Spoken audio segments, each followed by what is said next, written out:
Hello there. Welcome back to another episode of TCP. It's 195 now, and our first postseason episode. Is that correct? It is. Yeah. No, it's not. Well, I technically, guess the last not, episode was but Yeah. last episode was kind of postseason in a Yeah. way, but it's kind of like that was also like a recap of the season. So chronologically, it took place after the season, but it was still very much discussion about the season. Whereas this is the first time we'll be talking about real postseason stuff. This is the the first time we're talking about stuff that is not about this particular season. We're going into full off-season mode where Rostermania has already begun and will be continuing for quite some time beyond that as well. I'm sure in the coming however long amount of time, more Overwatch 2 news will drop. I mean, it's got to and has to. So there's all of that. And what's funny about all of that is I'm sure all the teams that are moving with their rosters at the moment, they would love to hear that Overwatch 2 news as well. So please, we would all like that very much. Anytime you feel like, take your time, Blizzard. We're okay. Yeah. I was talking to Don from Paris Eternal today. And Mhm. I mean, how do you even prepare for next season, dude? Like, the guy is now grinding off tanks just like as a prep for his mean, role that- next year. Maybe I I'll think need that's it. correct. I think that's the correct Yeah. thing to do. You should be grinding off tanks. Yeah. 100%. So, yeah, I mean, he gave me the sentence. He is now a pro player in a game he has never played. That's wild. That's That's right. actually incredible. Yeah. That's a line. Dude, that's a headline right there. That should be the headline of the interview. Mhm. Easily. Yeah. I mean, it's it's- a pro player in a game that I've never played. Yeah. Oh man. Yeah, I don't think Wild. that people are going to realize that, I don't think the public does fully understand that this is going to be drastically different, especially at the highest level. This is quite literally a new game that these pros are being asked to play, right? It ain't easy. for sure, yeah. Who knows, man? I mean, there's so much to think about in terms of how you're even supposed to build a roster. Obviously, I think the wider discussion involves a lot of talk in terms of there's some roster construction rules, but there's also just the looming Overwatch 2 factor where you have to guess. And I was, talking to Face earlier today. I had a stream with him looking over some of the Gladiators content. And it's kind of like, how do you even approach roster building for a game that you haven't played yet? And it's just like, honestly, you have to just, you kind of have to just make an educated guess, trust your gut, and hope for the best. And Yes. it's like, that's just every single team. Every single team is just doing that. So, best of luck to them. AVRL. Uh-oh. Funny you should mention taking an educated guess, because you know what you don't want to take an educated guess with? Your male grooming. That's right. Oh, That's right. You don't want your nuts and or beard area and I like or to take uneducated guesses at that. Actually. you definitely shouldn't. Now, Oh. just I close shouldn't my explain eyes, why, hope for the but best. we yes, this awkward transition and beautiful sponsorship opportunity has been bestowed to us by the folks over at Manscaped. So support for this episode of Tactical Crouch is brought to you by manscaped.com, who is the best in men's below the waist grooming, champions of the world. Manscaped offers precision engineered tools for your family jewels. Manscaped just launched their 4th generation trimmer, the Lawnmower 4.0. You've heard of that, the 4.0, not the 3.0, not the 2.5. They've got patches to this. There's levels to male grooming here, right? The Overwatch League, easily sequels, right? We're looking at Overwatch 2. Manscaped's developing the 4.5, the half patch. Maybe they got the 5.0. Who knows, right? This Overwatch League postseason brings us a lot of roster cuts, right?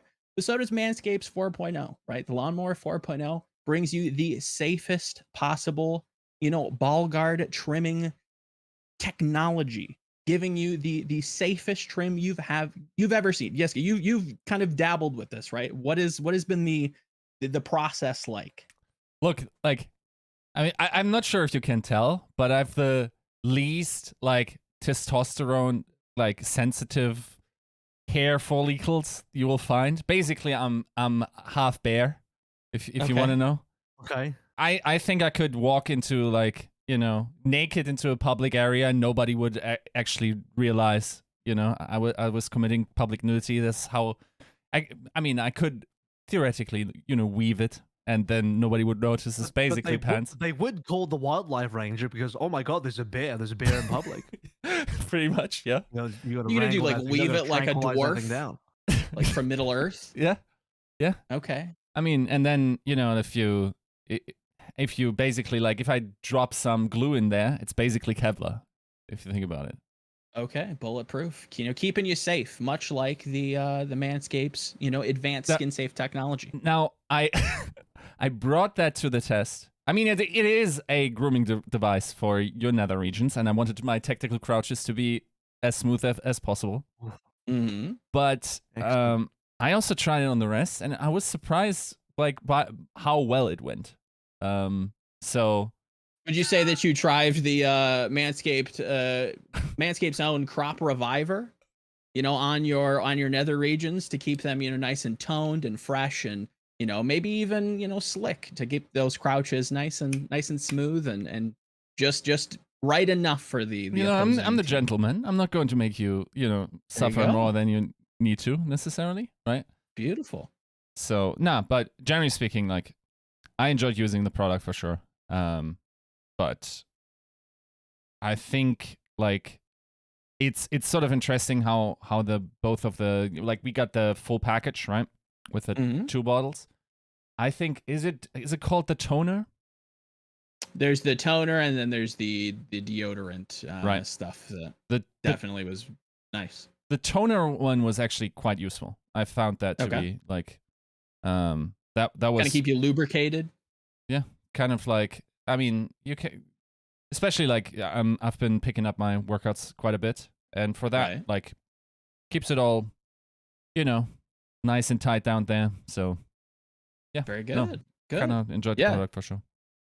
When we kind of opened the package, obviously all of us got a nice little care package by Manscaped, and we thanks to them, and they're supporting this episode. But they gave us a bunch of stuff. They gave us like a little newspaper, with all the products and stuff. So if you ever, want to clean up a spill, or maybe, read about the crop cleanser, the all-in-one hair and body wash. It was at the bottom of your package. I don't know if you guys saw that. But. Did you guys get the nose, like, hair trimmer as well? No, I didn't. Tell me how that went. Did you? They only gave that to the people with nose hair to trim. So it's just that's the problem with age, bro. Like, okay, so I think like 30% of our audience who's currently listening to this can probably think of this, because if I'm looking at YouTube demographics, a lot of you are over 30. Shit just starts growing in the weirdest places now, dude. Like I got it on. I don't have it in my ears. It's like on top of them, and then. Nose, we don't need to talk about that. It's basically like half of this mustache is pretty much nose hair. And then also, do you ever get these like long hairs in your eyebrows? Like these single ones, they're like just like 3 times as big. No, that's an age thing. Like, look forward to it, dude. Like it's the worst. Sounds a lot like a you thing. Yeah. No, I had a friend. I have a friend who had those long, thick ones in the eyebrows.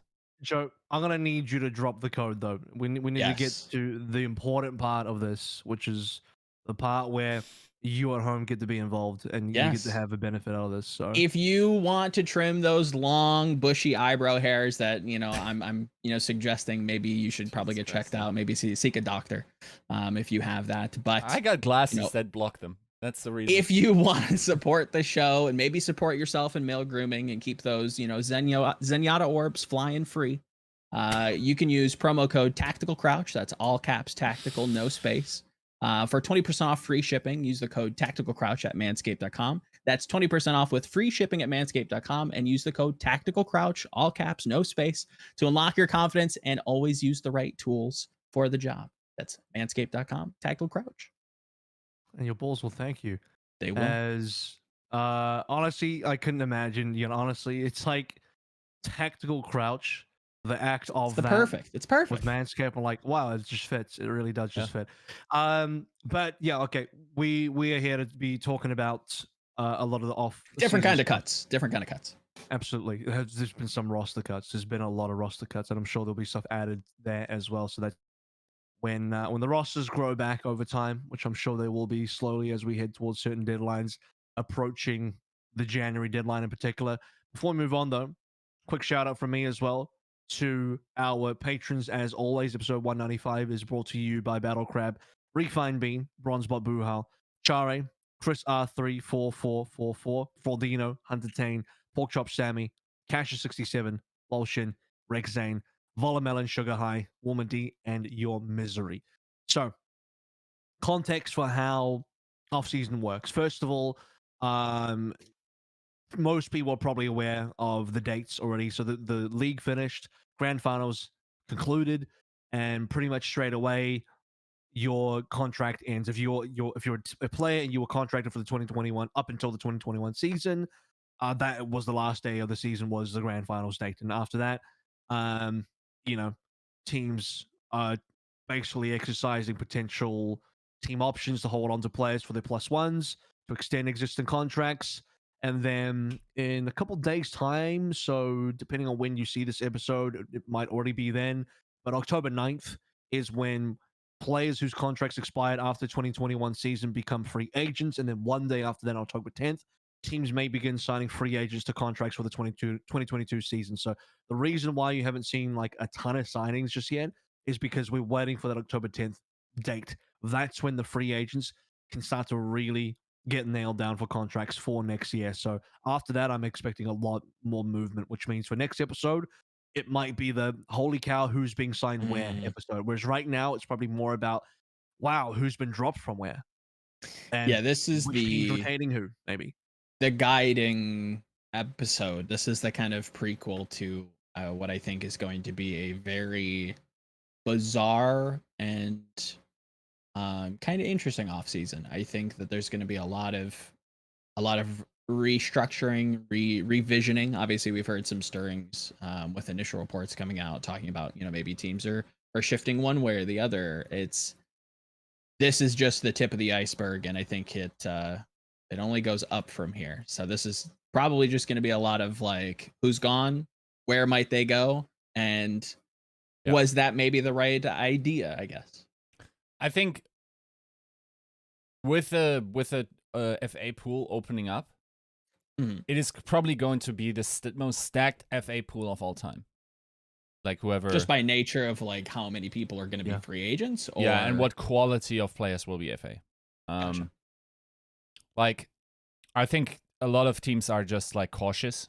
I think this, like the general idea I've had, like, it's not like people are not doing anything. It's just there's a significantly less like there's significantly less traction, I would say.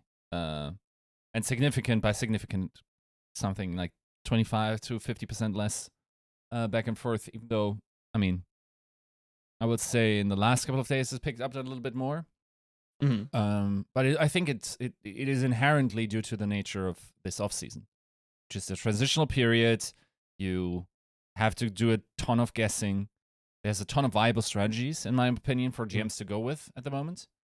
And we see a lot of different approaches and also rethinking. Like it feels like for a lot of those teams, maybe they might have committed to strategies before, and the Overwatch 2 allows them to just like make a hard cut and say, okay, this doesn't work anymore for us, or we need a new beginning, or we want to try something else.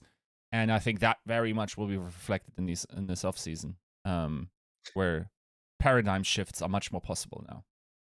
Let's address the elephant in the room. I think this is the most important thing to get, to be clear of right off the bat, and that is the fact that teams and GMs, coaches, etc., are going to have to make decisions about their roster. They already have done that, by the way, in terms of who they're cutting, and they will continue to do that in terms of who they're signing very soon in the next few days when free agency properly opens up in terms of signings.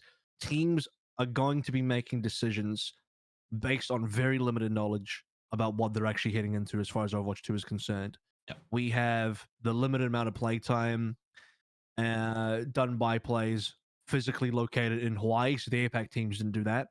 And as far as I'm aware, this is maybe a little bit surprising, but the coaching staff themselves didn't get hands on the game. It was literally only the players that got hands on the game. So the coaching staff didn't get to go and play the game themselves either. Yes. Beyond that, though, you have to. I mean, even if that's the reason why I'm saying this is not. I don't think it's a huge deal. It's not like, wow, if the coaches got to play the game too, they would be so much more informed. They would be a little bit more informed, but not enough to make their job any amount significant easier. So I don't think it's outrageous. Like, yeah, maybe it's like a little. It sounds a little silly. Like, oh, why didn't the coaches play the game? Or rather, why weren't they have weren't they allowed to play the game or whatever? But it's that is not as outrageous as it sounds, because even if they did play the game, I don't think it would help them that much, because there's still a lot that we don't know about the game. Yes.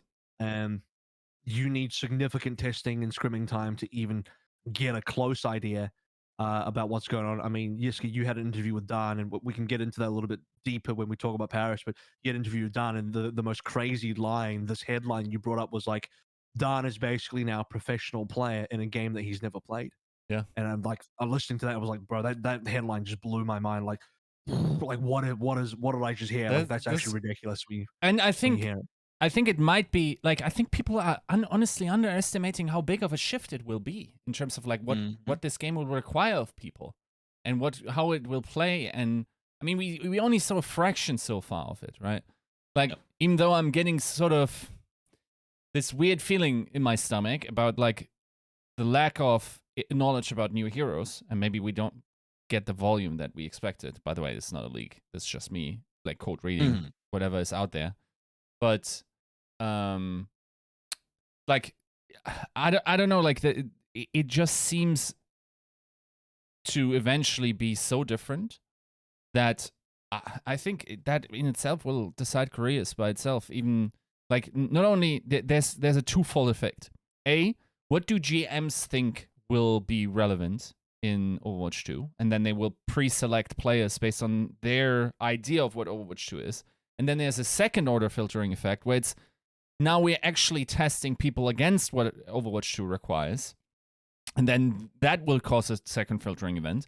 And let's not forget, nobody will be playing Overwatch 2 optimally. So you know how Generation 1 pro players usually like have certain qualities that very soon are phased out by people that are actually cracked on what the new type of metagame requires. We have soft reset all our progress, I think, based on what we're getting with Overwatch 2. It won't be the same. I think there's definitely going to be like the super talented guys that have been around for the longest time, can hyperflex and whatever. Those guys like will probably be able to also sustain. Like, you could probably put them in Valorant and they would do a serviceable job, right? Like they are just like gaming fiends that excel to a high degree. Maybe they're not going to be the best players in the world anymore, but they will still have a place in the Overwatch League. And I think those are the guys that you kind of want to bet on at the moment. I think there's not enough for everyone to fill 6 slots until January with those guys, or not enough players that fill that role. So necessarily, you got to make gambles as a GM. And the types of strategies they've taken and the types of approaches and limitations they are under makes this a very exciting off-season, even though, bro, I don't want to have that job. Very dangerous. Very dangerous off-season. Before you go, Joe, just real quick, just to finish off where I was at, is that, pretty much also what Yiska said, but what it does mean is that teams are going to have to take some big risks in terms of what they believe the game is going to be, and who's going to be good in the game that no one's played. The biggest risk is going to be the tanks. I think, for the most part, to dial it back a bit, like, yes, it's going to be a very different game, like Yiska said, but it's still Overwatch. Like, we're not playing such a different game that it's just like, yo, this is Valorant now. You know, that's not the case. We're still just playing Overwatch at the end of the day. Overwatch 2 fundamentally is still extremely similar to Overwatch 1 as far as sequels goes. This is one of the sequels that exists in the market that is still going to be extremely similar. It's like when Left 4 Dead 2 came out for Left 4 Dead 1. It's like, really it wasn't that different. Can, I know I'm talking about a completely different type of game here. But, well, I'm also not because it's PvE, but that's a separate topic. can I ask this? Maybe this is something that's more a known comparison for viewers of this, and I'm kind of curious what you guys think. Do you think the jump from Overwatch 1, so Season 4 Overwatch 1, to Overwatch 2 will be bigger than from GOATs to like 222 with hero pools? Yeah. Yes. You got like 8 new heroes of a 5v5 and a fundamentally different design philosophy in a lot of the heroes, like CC reduction. There was talks about healing reduction. Yes. But one thing you guys have to remember, for everyone else to remember as well, is like whatever change we know is happening from Overwatch 1 to Overwatch 2, and whatever change people might speculate could happen, will never be as big as how much the CDL changes year to year. Let's be honest. It's not going to be that extreme compared to that. If you're a CDL pro and you're Call of Duty pro, the game you play every year is vastly different. And before anyone says like, well, it's just Call of Duty, you just point the gun and shoot, lol. Well, if you actually look at what the Call of Duty games is, like Black Ops 4 compared to like World War 2, like, bro, those are so different. Those are monstrously different games. You're talking about a game where in Black Ops 4, you literally had ultimates and you had to manually heal. Like, you have ultimates like you have in Overwatch, FYI. And then World War 2, you're just playing like a generic period shooter based in World War II. Like, it's so generic, you know? There's such different games. And then you had the 5v5 to 4v4 change to CDL as well. Yeah. So, like, anyone freaking out, like, oh my god, the changes are going to be so huge. It's actually not in context if you look at other games. I think with that comparison, I can't comment on, so I will have to trust. Everything sounds normal. I guess it comes with the different ecosystems and how teams treat new players or rookies. I don't know if this is a question that either of you two feel comfortable answering, but I don't know if Call of Duty is a scene or just an ecosystem that has a hard time giving rookies a chance. I don't know if there is a barrier to entry where teams and general managers are just relying on trusted talent, because I think that's where Overwatch 2 is headed. You talk about having risks and taking risks on players, and we don't know exactly where we're going. Call me cynical, but I think I've made this mentioned in previous shows that I think that, you know, there is going to be an influx of talent that will probably come under, you know, the community's scrutiny because they're maybe more popular or they're streamers or they're, you know, based in the home region of where the team's located, right? I don't know that the risk or the shifting when it comes to Overwatch 2 is just going to be player specific. I think it's probably going to be much broader, reaching into, you know, what vision does this team have moving into the future of the Overwatch franchise. I think that for a lot of teams has shifted. Are there teams that are going to sign streamers? I don't know. Like, this sounds a little bit far-fetched to me. I'm not saying that's what you said. That's maybe I misheard. No, I will say that. I do believe that there are going to be teams, much like we saw in Season 1, that I think you're going to see players that maybe could, you know, be looked over, but because they have a popularity, because they have a following, they're put into this team. The only player that fits that bill to me is Super, but that's even ridiculous because he's a great pro in the first place. That he's the exception. Doesn't even make sense. You know, and there's no one else. There's no current Seagull XQC that you can do that with. Totally. That's where the beta comes in. That's where you have not new people, but I think maybe returning faces that get a following that people want to capitalize on. The beta's probably not coming until BlizzCon. That's not I'm not leak. It's not. I don't know that. No, obviously. Yeah, let's play with that.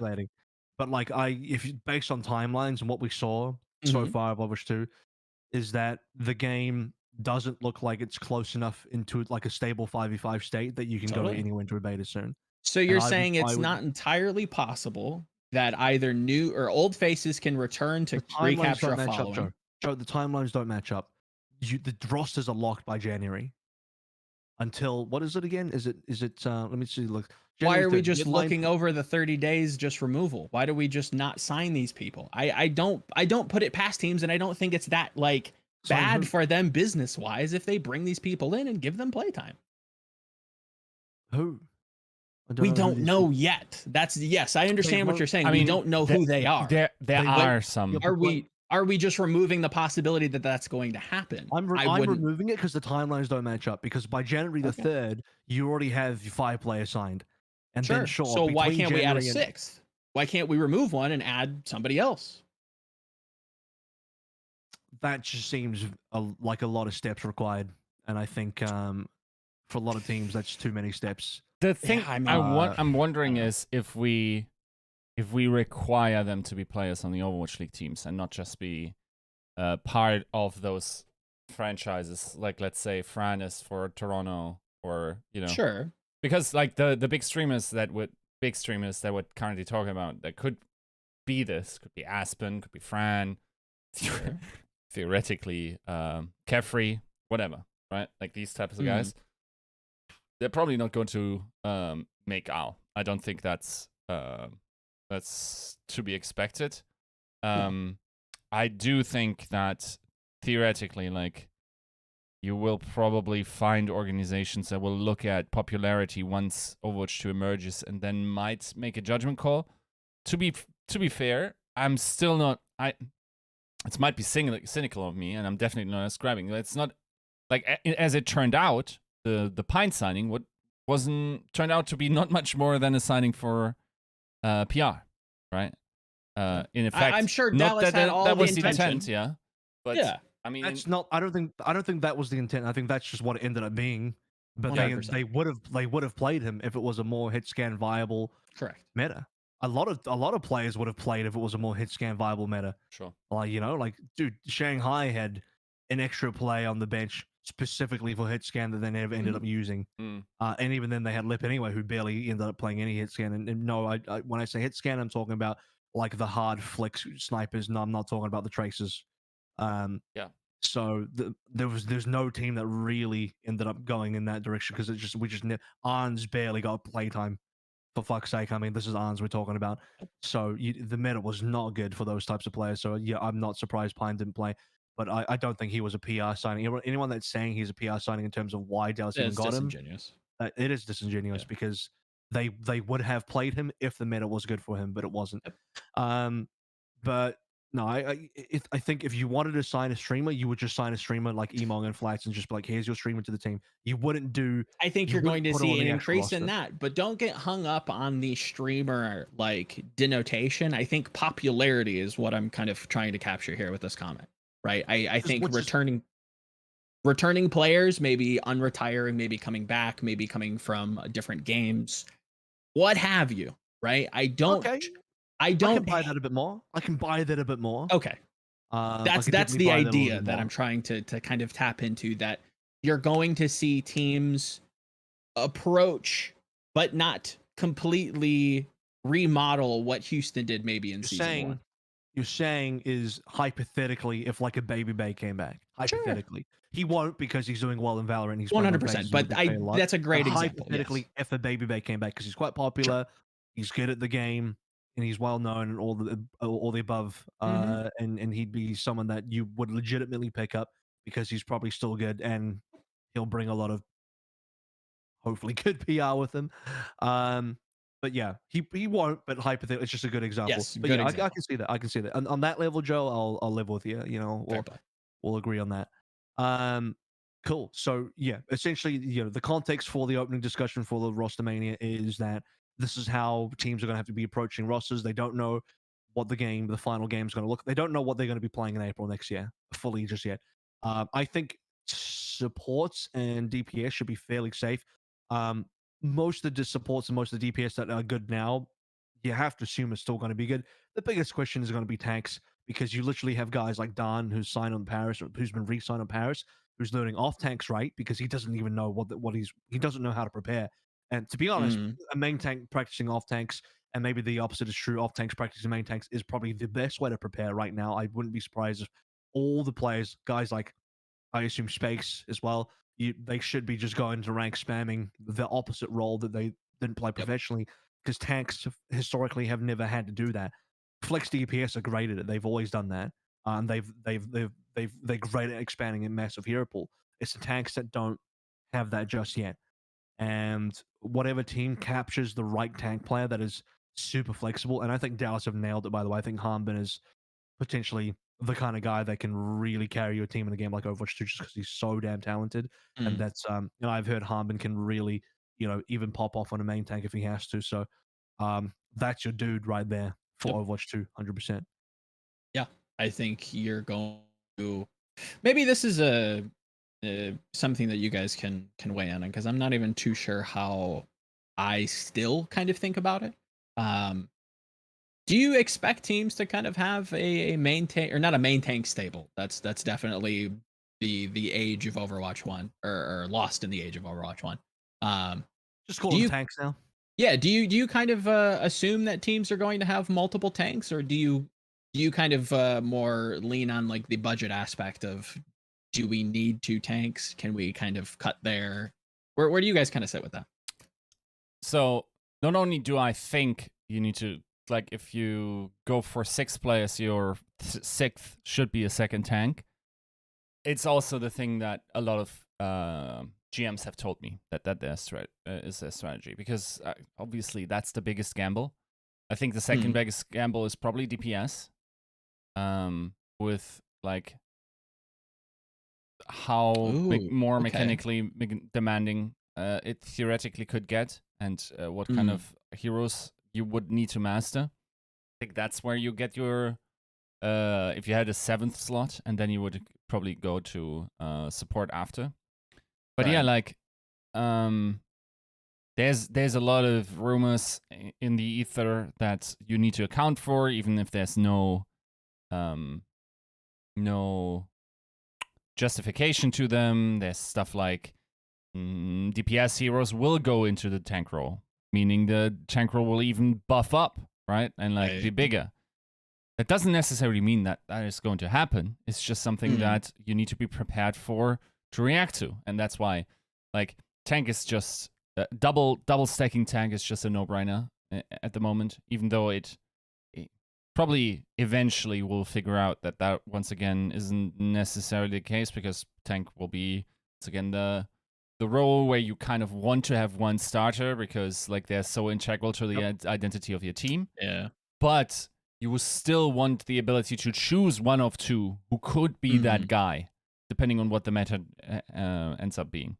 That's kind of where I sit with it too, where it's like I want the flexibility, but I also know that, like, and this is where like my thoughts kind of battle or conflict, is like, I've always been somebody who discredited like the gear shifting, right? You want that starter, you want that person to be able to stay in that team and know that's the person that you're going to run with and build up that synergy with. So AVRL, where do you kind of sit with it? Oh, I got some takes on this. Okay. There's some clip-worthy takes coming out of my mouth in a hot second here. Here we go.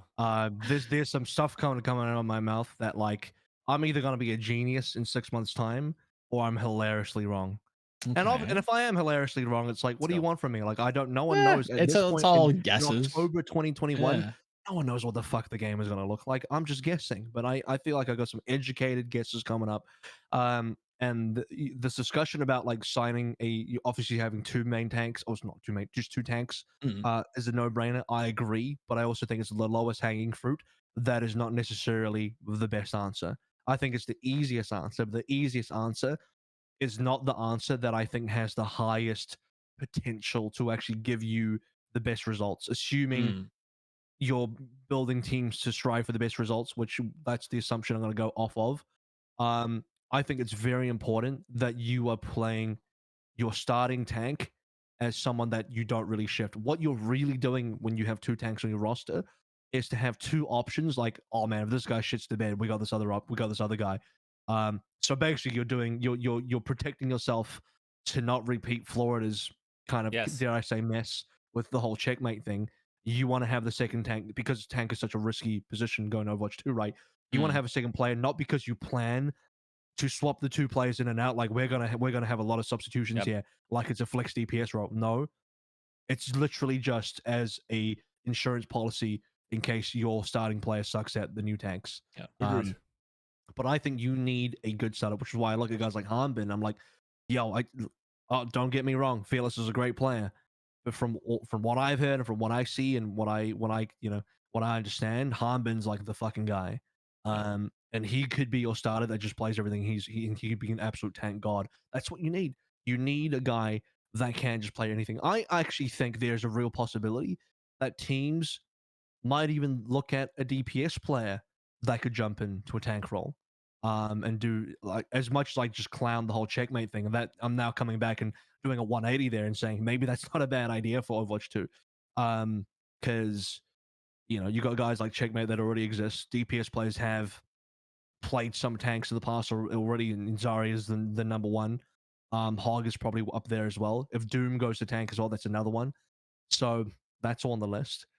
But if I was a GM, the way I would construct a roster is if I had the option of 7 players, I would go 2 support, 2 tank, 3 DPS. That is the optimal team that you can build. If you can only go 6, let's say I'm restricted in budget, I can only go 6 players. Can I say that a potential hot take of mine is that you should still go 3 DPS, 1 tank, and 2 supports? Reason being is that I think DPS is going to be still more important than tank in Overwatch 2 as a game that I suspect and predict will be more damage focused. I'm not just talking about DPS damage focused, like everyone doing damage focused, which I'll add on to that as well. I have another important point for that. But DPS versatility has been kind of, I think, a make or break of professional Overwatch for the longest time, and definitely this year. I think if there was one position this year that you're going to have a deep roster for, it's going to be DPS. Most teams had a DPS roster and a substitution roster, but not for the other positions because they know the DPS is that make or break position that you want a lot of options for. That should continue into Overwatch 2. Now here's something that people haven't thought about, and this is really important now. No one has actually looked at supports in the way I'm about to explain, but I think you are far more likely to have double flex supports being played in Overwatch 2 than the traditional main support flex support. Why? Because I, again, foresee Overwatch 2 being a far more damage-focused game where you want double flex support to be doing that damage. You want to be playing stuff like Ana Zenyatta or Bap Zen or Bap Ana, something like that. You forget about the Lucios, forget about the Mercies. Those guys don't deal enough damage. We're talking about guys that can frag because we're talking about a game that is more leaning towards fragging power and all that kind of stuff. So I look at teams like Gladiators. If you got a skewed Zhou in your lineup, you've nailed it. Well done, David. Well done again. You've nailed your backline. Perfect stuff. And they showed this season even why that's possible, why that's so good. And let's say I'm wrong. Let's say it's not a double flex support. Well, cool. Skew just plays Brig or whatever again. Right. Maybe Skew can learn some main supports. You're fine. But you if you want to try and get a current main support player to learn and be good at flex supports, good luck. I don't think that's going to happen. I think it's is it a hot take for me to say that I think it's more difficult for main support to swap to flex support than the opposite way around, because we've seen far more pro players go from flex support to main support than the other way, right? Cuss is one of them. I'm struggling to name others now, but it doesn't matter. That's just the first one that comes to mind. I would rather sign 2 flex supports and gamble that, and then if it doesn't work out, one of them just learns main support. That would be how I would handle rosters for the next season. Yeah, I would tend to agree with, I think, a lot of the takes in general. Like, I definitely hadn't thought about, with the talk about the reduced healing and with some of the passives coming in, possibly moving to double flex. I think as it stands right now, I would probably tend to agree. Obviously, we don't know what maybe Lucio or Mercy might be getting. We don't know what possible, main support additions may come with Overwatch 2. But as it stands right now, yeah, I would tend to agree. A lot of those tools. Would you rather have some pocket healing and your Mercy damaging another play by 50%, or just having a play in that Mercy position, play a fragger like a Zen or a Bap and just rail dudes across the screen? Yep. I know what I'm picking. Like I'm forget the Mercy. Give me the damage. Give me your a Bap Zen skewed Zhou lineup. Like, holy cow, that's gonna be great. Yep. So I agree. If I think there's an even more multi-dimensional approach. If I was a GM, I think the most sound decision, and bear with me because this is dickish, I would let go of my entire roster. Why? Because now I'm saving salaries for until January. Right? Sure. I Or take until those the signing window. I take those resources, I sign exactly as many players as I need to, which is 5, I believe, come January, and then as a second deadline for 6. Mhm. I eventually reallocate my resources to have 8 players. I want 1 additional player for every role. I would probably cut class if if my budget didn't allow for it. I would cut class on the individual role and get another optionality in, meaning like one more guy. So if I have the possibility, what would be a good, like, I wouldn't sign striker. That's a bad pickup for me at the moment, unless I have the money. Why? Is Because it expensive or what? I mean, I'm assuming he's expensive, and I'm assuming that, I mean, striker never had the biggest hero pool. He was just like exceedingly incredible at Tracer. I'm not sure where Overwatch 2 is going with that hero. Yeah. I would much rather probably like cut that salary in half and get like, I mean, who would be hitting the market? And I mean, it really depends on what kind of a roster you're looking at. Let's assume you are only purely Korean. I'm rather getting a Gwangbun, dude. Like a Gwangbun and then, 2 players of the level of Gwangbun instead of 1 striker. It's pretty hard hit scan. I don't know how flexible Gwangbun is, honestly, either. Sure. Are you trying to get flexible players, or are you just trying to get like rookies that are not super expensive with a high potential? Because my idea is, unless you've shown like hyper flexibility over a large amount of games, you're not going to be guaranteed to last for next season. I would rather have optionality and maybe lean a little bit more on the less brain, more mechanical side. Granted, that's also striker, I would think. But instead of just like bouncing it all on the best talent, I think, for instance, an approach like what the Washington Justice had this season is much less likely to succeed, given the current situation coming into the next year, right? Because like these stacked rosters, let's be honest, there are a lot of players in the Overwatch League that got away being very good at D.Va for the longest time. Yeah. And not having to display it much on the other picks, or being very good on Tracer, or and not having a hero pool, like you said, with striker. Granted, I think there are going to be people who try to defend that, but let's face it, he was world class at one specific hero and had to try to become a role player elsewhere. He played Reaper and Hanzo, and people will definitely argue that, well, he was also like world class on Reaper and Hanzo. I'm like, okay, but that's still 3. Right now, the most valuable players are guys like Leave, Flitter, Dante, probably Prophet, even though he took a very long time to learn Echo, so maybe you put an asterisk on that one. Sure. You want guys that, I mean, and I'm unfortunately I've just named like some of the best players overall in all of Overwatch. So just have one of the best players of all time on your roster forehead is what I'm saying. No, but I don't know but I think Dante is the perfect example of a player that you want, because he's probably not a bad shout. He's a player that is maybe not quite the Flitter Leave, so we're not talking about like, just literally get the number 1 or number 2 best player in the world.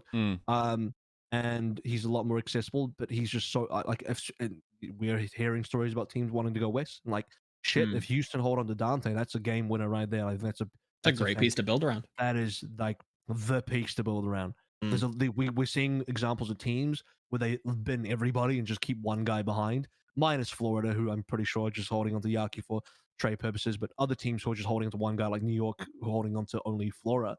If I'm Houston, if we're doing what you're saying, Yiska, you've been the whole roster. I've been the whole roster minus Dante. I'll keep him. But talk about optionality. That definitely gives you a lot of different ways to go. Yeah, right? I mean, like this is more of a blanket statement. I think, like, if you had me optimize for the relative roster approach, I think that like every single off season should look different based on the budget, based on what your org wants you to do in terms of do you want to be hybrid roster, full Korean, even though you're an NA team, that type of stuff.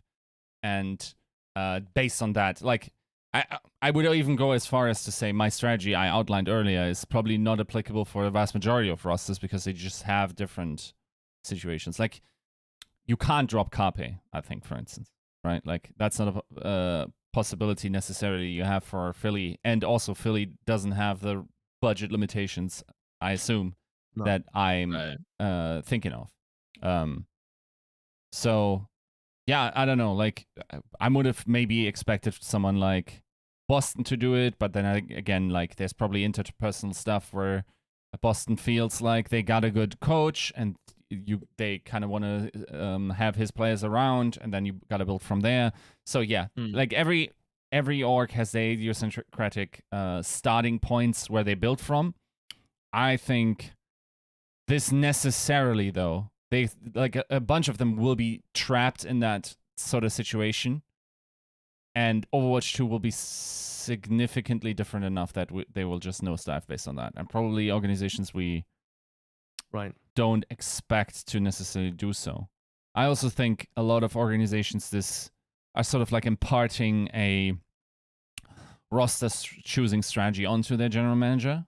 For some general managers, they pick them themselves. I remember talking to Vala in the preseason, and like, or no, I think it was on an interview with the French caster, and she basically said like we're choosing European players because that's the most effective region to spend our money on in terms of our budget against the talent available in that region. Now, that's a judgment call that some general managers are allowed to make. Some general managers are just being told, you're a hybrid roster now. You got to get 2 Western players on your roster. You got to market those guys. I'm just very curious how that even, if there's any viable data towards the economic feasibility of those approaches. I had like a tweet thread this week where I just basically said, like, what you got to know, I guess I can soft leak this. A lot of teams are going to change their compositional, so their roster building strategy in terms of hybrid roster, single language roster, and what that single language roster will be, right? And I think currently it appears to be more than eventually it will be, because a lot of them are competing for the same talent, and then you have to reevaluate your strategy. For instance, let's say 6 teams want to go Western. There's not enough players for 6 teams to go Western with all the talent, right?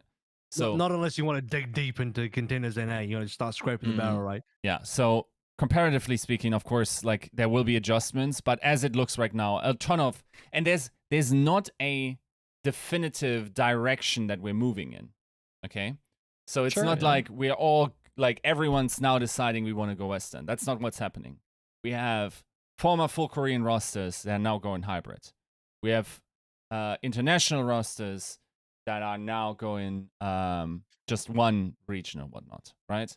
And they are interpreting the market in a different way each. And there's no definitive movement towards any way to solve monetization, to solve roster building, and all these different types of requirements you may have from your roster, right?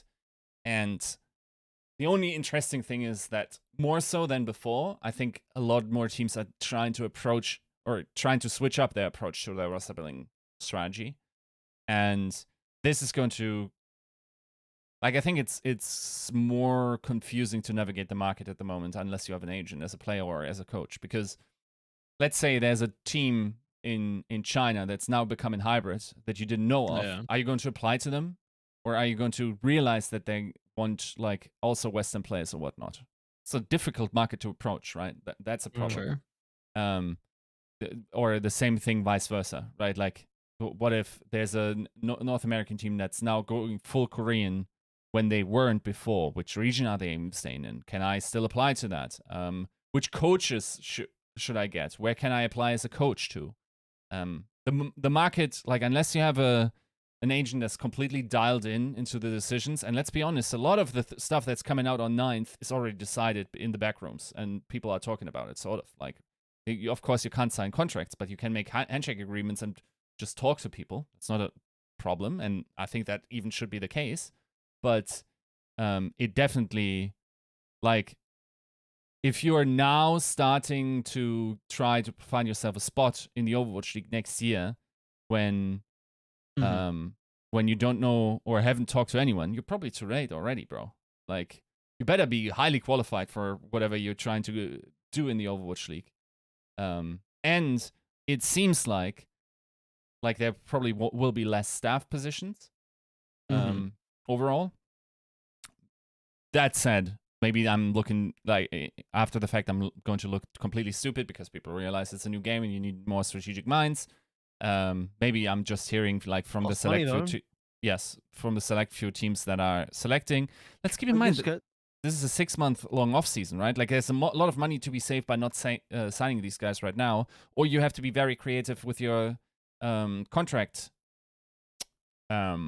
structures in order to make this economically feasible for you to just like have dudes sit around for 6 months, not having even the game that they want to play on. Of course, it's not going to be 6 months, but significant amount of time will be paid having your guy not even play on the game that you want him on, right? And you can't prep. You can't even just sit there and like theorize and prep. You literally can't do the work unless you have the thing in front of you. So yeah, I mean, I think it sounds nice and good. Like, oh yeah, Overwatch 2 is a new game, and you need more brain power. You got to get more coaches, but that shit costs money. And, and so that doesn't come free. And I think the real plight of the GM is in that middle of the pack, where your boss ahead of you, whoever maybe the org owner or whoever your direct report is saying like, oh yeah, we need to do X or Y things, and your roster has to have this thing, and then you have to build around that, and your budget's super limited, and you maybe only get a little bit more budget, or you maybe don't get, you maybe get less, maybe it's worse, and then you're in this kind of rat race as well, where you're in a lolly scramble where boom, October the 9th is here, and you're trying to bag whoever you can, because you guys remember the Houston situation from last offseason was that apparently they had given some decent offers to a lot of good players like Fearless and Nero, but those guys turned it down for less financially large offers to go to Shock and Dallas for reasons of wanting to play for, obviously players want to play for Shock because of Shock, and Fearless wants to play for Dallas because Element Mystic and great roster on Dallas and probably a championship team, and they both took a pay cut to do that when Houston would have offered them more. So even if you have the money, it's not like you can just like land players. It's like on one level, it's great if you're a rich team and you can just afford everybody because you can throw bags at people and that feels great. Yes. And those are GMs playing the Overwatch GM game on recruit difficulty in some levels. But yes, you're very right. Yeah.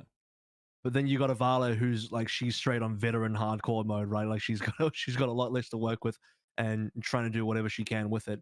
And obviously, props to Yiska for the interview with Avala if you want to find out more about the insights of how that all works, and check that out on GG Recon.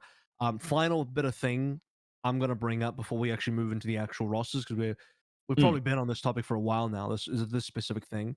But one more key position that maybe we haven't talked about yet, and that's kind of like an offshoot one, it's a bit of a weird one, is the Jake role. And I'm specifically dubbing it the Jake role because he's a player and a coach. Yeah. Now, the reason why I bring that up is like, if I've got budget limitations and and I want flexibility, then would it not be kind of good to have somebody like Jake? To be honest, Jake's the only one that is a Jake right now, unless you're going to run Toby as a Jake next season, which might be possible. I could see that. I could see Toby being a player and a coach at the same time. Where you have a person where, like, let's say, let's just say they're both supports because that's what Jake played this year. And maybe main supports are a thing next year. But I'm a GM and I want my strategies. I want to sign 2 flex supports. That's what I declared a little bit earlier, right? But then I sign a Toby or a Jake on my team, and then I actually have the fallback. Like, one of my coaches is actually a pretty good main support. So if I fucked up, if I like heavily screwed myself over and I didn't sign a main support, well, Jake, Toby, get in there. It's your time to play now. 100%. Right? And maybe that's an option. I'm just spitballing. That could be a thing. Yep. Yeah. I mean, I think my brain, imaginatively jumps the gun and is like, oh, who's looking for a main support that maybe is a good leadership personality, like you said, as a coach, probably needs to be a fully Korean roster. Let him return back home to Seoul. Why don't we have Coach Toby come back home to the Seoul Dynasty, regain the days of Lunatic High, and maybe rock another year under with some playing time and some offshoot coaching. Maybe at the assistant level role, not necessarily at the assistant coach role, because he's obviously going to be an active starter. But yeah, I don't hate that. I don't hate that at all. Wouldn't be No shame to Animo, It's but going to be a hard substitute. I don't know how contract wise that will work. I don't even know what contract Jake's on. Is he on a coaching contract or a player contract? Because there might be a thing in the Overwatch League where to be a player you actually have to be on a playing contract, which means essentially I am just signing this guy as a player. But then again, then it's a player that doubles up as a coach. Basically, I've signed an extra substitute for whatever amount of money I've signed him for, minimum 50.7k, right? Yep. But their main job is probably going to be coaching. So my substitute isn't just rotting on a bench as most substitutes would be. They're actually in an active coaching role because I've doubled up on a position. And that could be, a potential smart thing to do. So maybe Houston are winning in two ways. Maybe holding on to both Dante and Jake could be a pretty five-head move moving forward. I'm kind of glad that the player coach role has become less bastardized. That's definitely the word I would use. I think at the start of Overwatch it was very much like, haha, we don't want to pay you much, so we're just going to kind of keep you around because you're a nice guy and you bring good vibes to the team. But now it's actually shifting and molded into something that we've kind of had for a long time but never was given the proper role. I'm just doing it. I'm just suggesting it. If I was a GM, I'm just doing it because I'm trying to be a little bit tricky, I'm just trying to be a little bit clever, where I'm like, how can I squeeze more value if I'm someone with a limited budget? But it's like actually like tangible value. It is smart, but I think the way that we tried to and we as a community, that means some of the front office people, again years ago, tried to spin some of these decisions. We're like, oh well, they're a player coach now, like they're still in the team. No, I mean, were they though? Like, that's something you did after you realized this person wasn't going to play anymore. Whereas from what I'm talking about, now we're being active. I planned this from the beginning. Exactly. Yes, and I'm glad that that's transitioned in that direction. I'm glad that people are taking. Fair, I don't know that teams are going to do this. I'm just saying it's something I would do. Sure. If I was really, what I'm saying is I should be a GM. No, absolutely not. Budget. Valiant hire me. No, don't, because they don't have enough money. The thing is, like, yes, this is like a great approach. Let's be honest. This is first and foremost, this is a PR type of framing, right? Because if you think about it, you know how many players there are in the Overwatch League that essentially have as much input as their assistant coach? They're a bunch. Oh, are they coaches in effect? No, it's just a frame. Like a label you attach to guys. When in essence they actually contribute a lot to the strategical process of that game. There's even teams that have more a player approach in terms of the strategical outlook of the game and whatnot. Like, I think in essence, it is sort of like you don't necessarily have to tell people that this guy has so much influence on the strategy, right? Like, I'm pretty sure, given how good JMac is in the coaching position, that he had something to do with London Spitfire strategy when he was on Spitfire, right? Stuff like this. You just don't hear about it as much.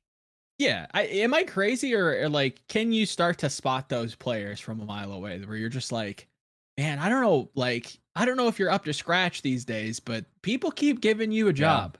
You got to be bringing something, and it doesn't surprise me that JMac was one of those players. So I'm like, man, I don't know if playing is right for you, but they must like you. You must be doing something right behind the scenes. And lo and behold, now he's a head coach, right? Now, lo and behold, he comes out with like these crazy dossiers and, writes up, billions of words for his players, right? Like, it's no surprise. It's just getting them in those right positions. Yeah. Let's dive into an actual team now, because we've spent forever on the preamble. Like, guys, the foreplay took an hour here. Let's actually get into some good stuff. I cleaned up. I manscaped. Promo code tactical crouch. It did take a long time. It's a lot of whining and dining because that's where it starts really. And we're finally going to get to. Let's just start with the Paris Eternal because you've already talked. You talked to Yiska, you talked to Vala, you talked to Dan. We have the news now to catch everybody up of what's happening in Paris. Essentially, they've obviously made cuts. They've held on to 4 players, released everybody else, and held on to only 1 coach. Correct me if I'm wrong, Yiska, but you talked to Vala, and it came down to budget limitations meant that she could only hold on to 4 players and 1 coach. And those 4 players are Dan, Khan, Naga, Dridro, and obviously J-Mac is now the head coach and the only coach. Yes. So I'm not sure if that's definitively the case, as in like that's the mold that the organization allowed for her. It's just maybe the one that she found to be the most sensible approach. I'm actually not too sure on the situation there. But yes, like I think it's also like just a compelling argument, right? Like once again, you got to pay those guys during the off season. You are evaluating, you're trying to hold on to your most valuable targets. I mean, I even asked her if there's a possibility for some of those guys to come back, and she said, yeah, that's a possibility, right? You got to look what the market looks like when you eventually get to the position where you have to make decisive moves. And I think, generally speaking, if you look at Oni God, he's not a bad player. He had a great season for like how long he was around. Look at the talent pool expected to be around for that role, though, in the FA season, right? Like, is that someone you gotta pay and definitely lock up? Otherwise, people will be competing with you against him, or you will definitely not be able to find like a player he would, or that couldn't replace him adequately. It's unlikely in that position, right? Yeah. So, I mean, there's a lot of heartbreak involved, I'm sure, with this. But from the outside, it's just like, if you de-emotionalize this decision, it makes a ton of sense to just like not like the guys that were signed, right? Like you want Naga, like finding a Western-speaking flex DPS that is affordable, bro. It's not easy. Hence why London Spitfire had to go for Blase. Like you couldn't find a European one, right? Who, by the way, Breaking has officially been released from the Spitfire as of about minutes ago. And it's the same for Hybrid, right? Yeah. Correct. Like, Khan is a great flex support. I think you probably won't find anyone. Like, if you let that guy go and have to re-sign him, I imagine his salary is probably going to be higher because I imagine other people would be competing with you of that player. Dridro pretty much is the player that brought the change in your season around. Wow, they also released Hardy, did? Wow. I didn't actually catch, but that's actually kind of surprising. Well, we'll get to the London bit. Right. Sorry, that just popped up. That just popped up on my second segment. We'll do an official segment on London when we get there. Yeah, you just saw my live reaction to that. No, but I think this choice is the only one you could probably argue, and I wouldn't do it, but Dan is an interesting choice given like the situation of tanks that they're in.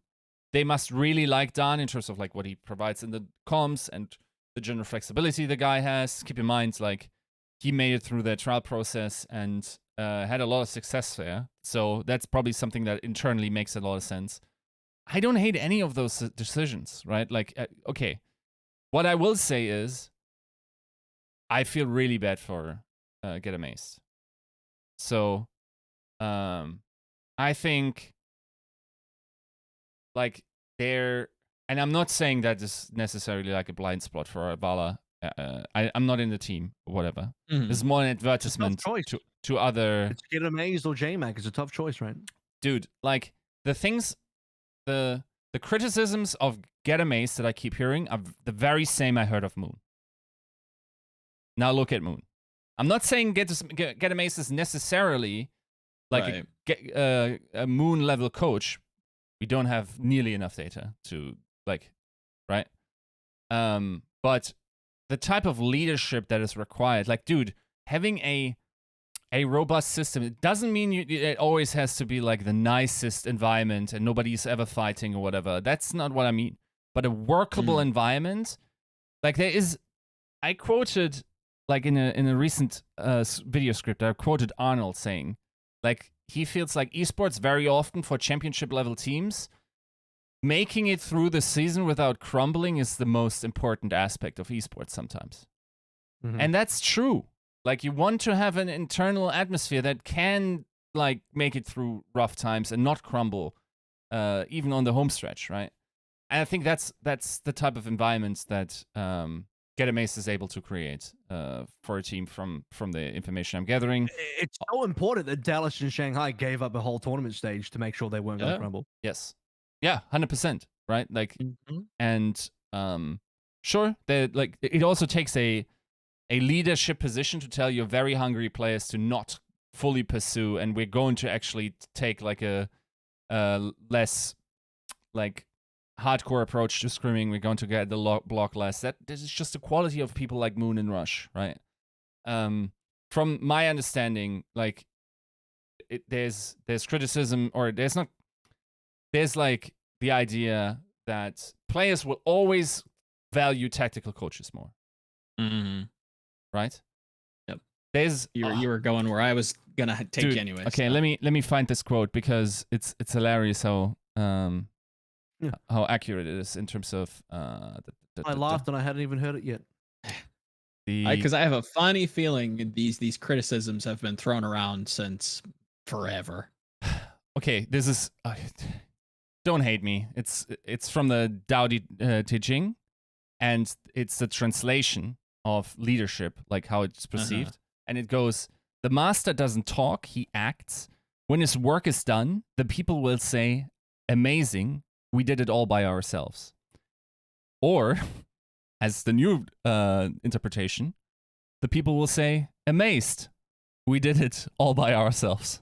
Right? So you can, like, the problem is if you have esports players, and okay, how should I frame it that way? I don't know. Like, if you ask a player who's the most valuable coach you have, they will always tell you the guy that wowed them with information that they previously didn't have. They will never tell you the guy that sort of like keeps the atmosphere at the highest level. It's very hard, like, to you almost, when you communicate with esports players for the longest time, you gotta demonstrate competence. Otherwise, they won't take you for granted. But they are also ridiculously incompetent when it comes to leadership skills, to the point where they wouldn't even recognize it for a lot of them, right? So inherently, a people's person, a leadership personality, will always forever be undervalued. Especially, this is something I kept hearing about Moon in the past. And now he's like an Overwatch League level coach, is probably the second most accomplished coach in Overwatch League history, with the Valiant having very good results, winning a stage, then, I mean, Team CC, whatever, and then like Overwatch League Season 3, won stage titles, Overwatch Season 4, he wins the championship, right? And I'm not saying like Moon isn't strategically well versed, because I think he, especially over his time in Overwatch League, leveled up big time here. But like, his strength is being a charismatic leader, and I think there's a lot of value to be derived from personalities like this. Yep. So, and this is where the whole, you know, limitation factor comes in, because I think if Vala could, she probably keeps both. If you probably just don't change anything, Get Amazed is still your head coach next year. And then beyond that as well, in an ideal world, you wrap all of that up into one person who is both a great emotional leader, a great like interpersonal relationship kind of person, charismatic, like I said, in terms of leading from a personality standpoint, which is important. People underrate that a lot. But then also has the strategic knowledge and tactical knowledge to back that up. Also, that's just a perfect coach. If you could get all that, I mean, then you're off to the races. Like, you just win. You've won. But usually that's not the case. Like you said, Yiska, usually that's not the case. Why? Because the best tactical coaches are usually like really good ex-players that have a strong mind for the game, and they may not be the best people in terms of having the right interpersonal relationship knowledge of how to manage that kind of stuff. But now begs the question of, if you are in a tough position and you can only have one coach going to the next season for Overwatch 2, a brand new game, would you rather have a tactical coach or a charismatic coach? Yes. And this is where, like, it's a tough choice, right? And part of me thinks well, it's a new game. I would like a big brain to kind of help me figure out Yeah. a new game. I maybe Sure. lean the I think tactical that's sound. coach. Yeah. I'll probably lean the tactical coach for that one, honestly. Mm, That's where I kind of like, I love Get Amaze, but I think Avala, if you want to be strategic here, probably made the right choice. yes, I agree. Then again, like there is the situation where you already have the competence factor within the players that you signed, effectively signing strategical coaches, but they have a shit approach to practice or like internal. I honestly, like there's a lot of teams that are going to be created this offseason that will have attitude issues once they I hit. think your GM needs to step in and crack a whip Yes. on some level as well. I don't think if I think you're not doing your job as a GM if you're like purely relying on your head coach to be that emotional leader and to like keep people in line, all that kind of stuff. Yeah. Like, what the fuck are you doing? Are you just counting beans behind the counter? Like, come on. Yeah. You on some level, you need to step in and you got to be the person that's kind of. And I hate to be putting more on Avala's plate because God knows she's got enough on her plate, probably Yeah. too much to deal with already. Because they just had to bin a translator as well. And Avala's probably going to have to pick up the load on that. But and this is the problem. This is the problem when you're on a team that's in the middle of the table that's got a lot of restrictions. You got a limited budget. This is what you got to work with. And if you want to have a team that can survive through next year, it's just tough to get through. I don't envy her or Paris's situation at all. Yeah, I think her in particular. I think she's in a between a rock and a hard place. I think that's kind of where I lean in the opposite direction. In terms of like what coach I would want. I think Avril, you had kind of hit the nail on the head for me. You can have what's more likely in my mind kind of really stuck out. What was more likely to have from a player?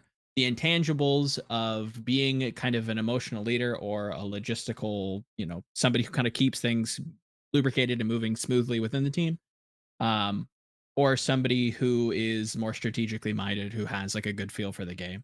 I'm more charitable to the latter, and I think I'd probably want a charismatic leadership, motivational kind of somebody who isn't necessarily incredibly savvy about the game, but can kind of quash a lot of those things. I reflect on what Yiska said about that quote from Arnold.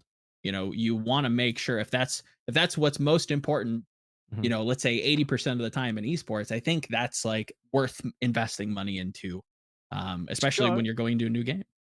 That would then put a lot of the weight and pressure of the strategical, tactical development on the players themselves, which would be the risk you're taking with that. And I will or worse. I'll concede as well that in the opposite way, you'd then be putting a lot of that the weight and burden of being able to lead a team in a more personality or charisma based level, probably towards your GM or towards your strategic head coach who's going to need to learn that shit, or maybe the team captain as well. And you're hoping there's a captain on your roster that can, put the troops in line. That would be the dream. None of them are perfect. They all have pros and cons. Just before we move on from the Eternal, because I think we've had a good discussion here, is that no, this is definitely not like a binary 1 and 0 thing. Here we go. JMac is 10 out of 10 strategic and he's 0 on the personality. And Get Amaze is 10 out of 10 on personality and 0 on the strategic. It doesn't work like that. It's gonna be somewhere in the middle for both of them. And the one's gonna be stronger in one area, one's gonna be stronger in the other area. But it's not like it's just a 0 in the other part, right? It's gonna be JMac's gonna have some level of ability to have an interpersonal relationship and knowledge of how to handle that with the team, because that's quite important.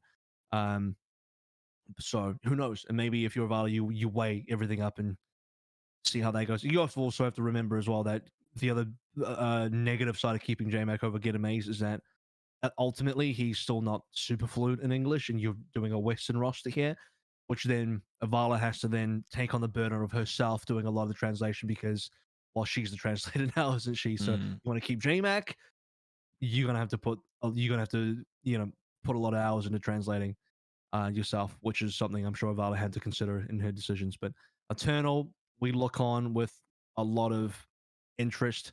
Final thing I'll say is that because we had this discussion about like main tanks going into Overwatch 2. Clearly, they've chosen Dan over Vostola. Whereas I think when we start exploring some of these other rosters, a lot of teams have actually opted to choose the off tank, not the main tank player from Overwatch Right. 1. Whereas Paris have opted to choose the main tank player. So, and now we can talk about that further as we head over to the next team, which is the London Spitfire, where they dropped their main tank of Hardy. They've also dropped. So this is literally breaking news. Yep. They have since we started this episode recording, they have announced they have dropped Hardy, Hybrid, and Blase from the roster, and that's all we got so far. I think that's I'm sure maybe there'll be more. Maybe by the end of the episode, we'll be like, "Hey guys, there's more." But right now, it's just those three. And in line with what I'm saying, I think the majority of teams are getting rid of the main tank player, not the off tank player.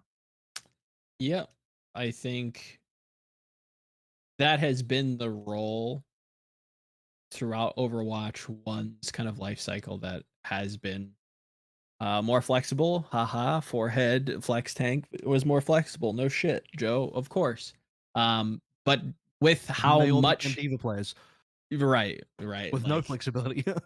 there's definitely those people who never really had to either somebody else filled in the gap or somebody, they just didn't run that strat, whatever it was. But again, I think we have to not understate how much is going to change and how different these tanks are going to feel. I think yesterday I was watching a little bit of Contenders, and I'm looking at like Reinhardt charge, and I'm like, think about how different we're going to have to view that one specific ability with just the small tweaks and changes. And now imagine that on like a wide scale where we actually see all the reworks, we get the new heroes, we see all their abilities, how they interact with one another, what they can do. I want flexibility. That is going to be the premium. And yes, it seems like a no-brainer, but it's not a no-brainer for every role. Obviously, with Paris, it's different. For London, it might not be the same. It's don't underestimate this game. I really caution that. This is gonna be weird. Also, just fun fact: Mm-hmm. if Spitfire don't announce any more players being released, they literally have 5 players remaining. They could play, yeah. That's the 5 players that they just. I guess that just means that's the 5 players. They just stick with those 5 players and move on, unless, as I refresh, nope, Molfig's also been dropped. So I just refreshed Twitter. Molfig's also been dropped. So I guess I'm just wrong. I'm just wrong. They've been both the thing. I mean, it was a good shout. It was close. It was. Come I on. was nearly a 5 head right there, but now I just get to be a normal 4 head again. And I'm like, oh yeah, teams. Well, guys, shut up, guys. Other teams are keeping the flex tanks over the off tanks over the main tank. So my point still stands. But the interesting thing is, and this is still developing. Maybe we should have done London last. I actually regret doing London early because by the time we get to the end, I'm sure there'll be more announcements. But it was fun imagining London just keeping the 5 players with Shaq, Sparker, Ripper, Calyx, and Molfig, and just like boom, there's a Overwatch 2 team. But I don't know if that's a great idea. If I'm on London, if I'm Nuki, I don't know if I keep Ripper and Calyx. I think Shax and Sparker could be good for next year. Sparker especially. I am predicting that potentially Ripper and Calyx go as well. Saying I'm predicting is really weird because by the time anyone listens to this episode, it's all going to be out there and it's just like we already know anyway. But right now, I don't actually know. But okay, I have to assume the supports are not going to be. I don't have to say it, but come on, dude. Like they weren't the worst backline in the Overwatch League, but they were damn near close, right? Yeah, not great. Like, not great. And also not very memorable. I couldn't tell you. I couldn't really like. Oh, I didn't like Calyx's Brig or blah blah blah. I can't remember like how I felt about him, and that I think says more is like the general apathy towards that backline. They really never jumped off the page. We've seen Ripa try to get integrated into the Overwatch League before. It really never happened. Calyx obviously has been,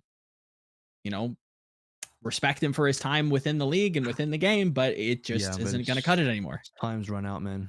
Yeah, dude, how badly did London just look over the other side of the fence and how green the grass is for the Paris Eternal? Like, man, I wish we had Khan and Reedra. How good that would be. That is tasty. Yeah, it is tasty.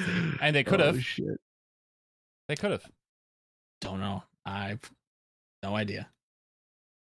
I mean, I'll let that one fall in your lap. They went. I mean, everyone in Paris went through trials, right? A trial process over 3 3 stages. Mhm. And I mean, okay, Zhou was part of the Boston Uprising. So I'm not sure. The thing I is, think he's on the academy team. so yes, academy team, sorry. Okay. And that of course comes with a buyout, and Mhm. maybe London didn't have the ability to pick that one up. For Sure. Paris Eternal, they had to pick that up because Neptuno Correct. was leaving, right? So Didn't he also oh wait, get? I think he might have left Boston Academy, Yes. right? So they I didn't. believe so. Yeah, I mean, maybe I'm already competing. It's hard to say. Maybe they didn't have a choice. Actually, I mean, it's tough, right? Obviously, in a perfect world, yes, everybody goes through the same trial process. Everybody has the same budgets, but a lot of those kind of tertiary decisions or restraints kind of cut you at the knees when you want specific players. Where it's like, yeah, this guy trialed really well, and goes, I'm not saying this is what happened, but I think with this particular example, looking at Dredro, it's like, I think it was a great choice in the long run. Do you have the money to kind of spend on that? Obviously, Paris was, had a fire under them, and it seemed like if our timelines are right, Dredro leaves the team, is open to free agency. There's no buyout. Obviously, kind of makes perfect sense. What I will say about London is I think they have, like AVRL said, they have a couple good pieces that they can kind of mold around for the future. Sparker Shack's obviously great. I thought Molfeg had a decent season. But yeah, I mean, general kind of apathy towards the roster after their performance. Nobody really kind of jumped out other than like the DPS that you kind of are already like, well, yeah, we've seen Sparker, yeah, we've seen Shax. Yeah, it's probably best to just kind of blow it up and start over. Yeah. I don't know that there's much more to add Yeah. here. Obviously, they're going to keep a Western lineup, and maybe they attempt a strategy similar to NYXL, where like, well, we have 1 or 2 good pieces we want to build around. Yeah. Boom, do it. Or maybe the Toronto strategy as well. Toronto just keeping the one player, right? So yeah, they're gonna have to be fighting with the Paris Eternal once again very closely in the offseason to secure very similar players if they want to go for EU players. Yep. Otherwise, NA is an open field, but then you're competing against Florida and everyone else that wants to go for NA players. So good luck to that. And I mean, who knows? Titans might be doing the same thing. Strangely enough, I think this is one of the few good times to be a Western player because you might be in luck with a lot of rosters. Whereas I think in the past, especially when I've looked at NA contenders players wanting to come up, it's felt a bit pointless. It's felt a little bit demotivating because it's like, well, there's just all these Korean teams I got no shot, and there's like 3 or 4 Western teams I could go on, and they're all full. Whereas now this offseason is going to be wildly open. I think we might want to address the next topic as like a catch-all for a lot of the teams that went for the full blow-up strategy. So we have Florida, Toronto, Folden as one of our topic lines. But let me go ahead and throw in the NYXL in there. Are there any other teams that went for the full blow-up? Fold? Dynasty will go in that direction. We obviously, I think they because they, I mean, Arnold already said they're going to make some big changes, right? So Seoul are basically all but gonna go in that direction. I have to assume. What other team has fully blown up the roster that I haven't mentioned yet? Mayhem, right? Boston doesn't count. Yeah, So we have Mayhem, Toronto, NYXL have done a full blow up. Yeah. With Seoul probably on the horizon. That's it. I think that's it. Outside of that, yeah, that's as much Maybe as I can Titans. remember. Maybe Titans as well will go in that direction. So let's just discuss the 3 teams that we know have blown up, and maybe if you want to speculate on some of the other teams so far. But like, what are we thinking here? Obviously, like Florida is maybe a bit more straightforward. Yaki's there, but he won't be for long. They'll trade him obviously because the rumors were that Mayhem are going full NA. The fact that they've just ditched everybody is probably strong evidence to suggest that. And that we'll just work with that assumption for now, because I think if they want to keep a mixed roster, I think you do keep Yaki, but totally. I think like, is that the front runner? Is Yaki the front runner for like the biggest like off-season move? Hell no. Well, okay, for right now, again. Well, do tell Yiska. Yeah. I mean, Proper's right there, dude. Who? Proper? Yeah, I mean, I was mean, gonna say sure. Proper as well, but within not just pickup. not rookie. Yeah, not Yes, just outside of like rookie, Okay. with people within the league acquisition, currently. trading, selling, whatever you want to do, right? Like that isn't just a Both. rookie. Like I feel like Yaki Yeah. doesn't. I think he's like in a weird like Schrodinger's box area where he's both like way too overhyped and like doesn't get any attention or love in like the same sentence. I completely see where you're getting with that, and I Yeah. completely agree. You know He's what I like- mean? Like this kid genuinely is like really good, but like people go like way too far with it. Yeah. on both ends of the spectrum. Yeah. As well. He's a very polarizing player. I'm more charitable to him. I think he's been great for a long time, since like back when like him and Kuki were a duo. Not duo and DPS, just for all the people coming for me. Yeah, I think Yaki's potential move wherever he goes, I think is going to be like at the end of the season, like that one that we would have liked to spend more time on. I think he's going to be a big upgrade for some team. Is there a team right now that you're just like, boom, he should just go there? Like just an instant, easy fit. Makes total sense. Is there a team? Ooh. Do I hate him on Fusion? Next to Carpe? I mean, that's the weird one where it's like, they haven't dropped Rascal as well, just so we're clear. Rascal is technically still there. We don't know what's gonna happen, but if you had a gun to my head, if you Max Kellerman me, I don't think Rascal's gonna be there. I want Yaki, much like he wants Iguodala. Just gonna say that. How You guys want some juice? Juice us up. Oh, okay. I think with the crop preserver. I think there's no way Yaki will be a top 5 off-season trade when it's all said and done. It's basically impossible based on the trades that are currently in the ether. Oh shit. That means there's some stuff, some unannounced stuff happening. That means, and I mean, yes, like, I get what you're saying with like the there's rookies, like a profit level trade happening currently. Yeah, that means there's like a flit. Obviously, flit is not being traded, but there's like a flitter level trade about to happen that we don't know about. I mean, in essence, it's possible that these teams just go, I didn't get the money I wanted, and we're not doing it. Sure. Yeah, of course. But as it stands right now, with the information that you have currently, you're saying this could not feasibly, possibly, in any ether sense of imagination, Yaki could not be one of those moves. It's like 7 or 8, I think, for my estimation of Yaki. Okay, well, I mean, Joe, you did say, he's both equally the most overhyped and underhyped player in the world. Agreed. I think it's like an impact thing where it's like, on that scale again. Oh, never mind. I think he's more reasonable with Yaki. I definitely have never hated any of his comments on him. Outside of I think he's A+, S-. Depending on the hero. Yeah. Type of player. But I think there are teams that need that and like will utilize him much like Florida did, but with better pieces. You know what I mean? And I think like that's my like last hand on the mountain as somebody's about to like step on it, like that cliffhanger of the movie that I'm like, okay, maybe there can be just like a cohesion thing that makes him better or makes this trade better. Let me give you a name. I'm not saying that's happening or whatnot, but let me tell you, like, for instance, someone I would consider to be a bigger deal for the market than Yaki. Okay. For example, Mike Kelly. I'm joking. Go on. Funny Astro. Disagree. That's tough. Disagree. I don't know.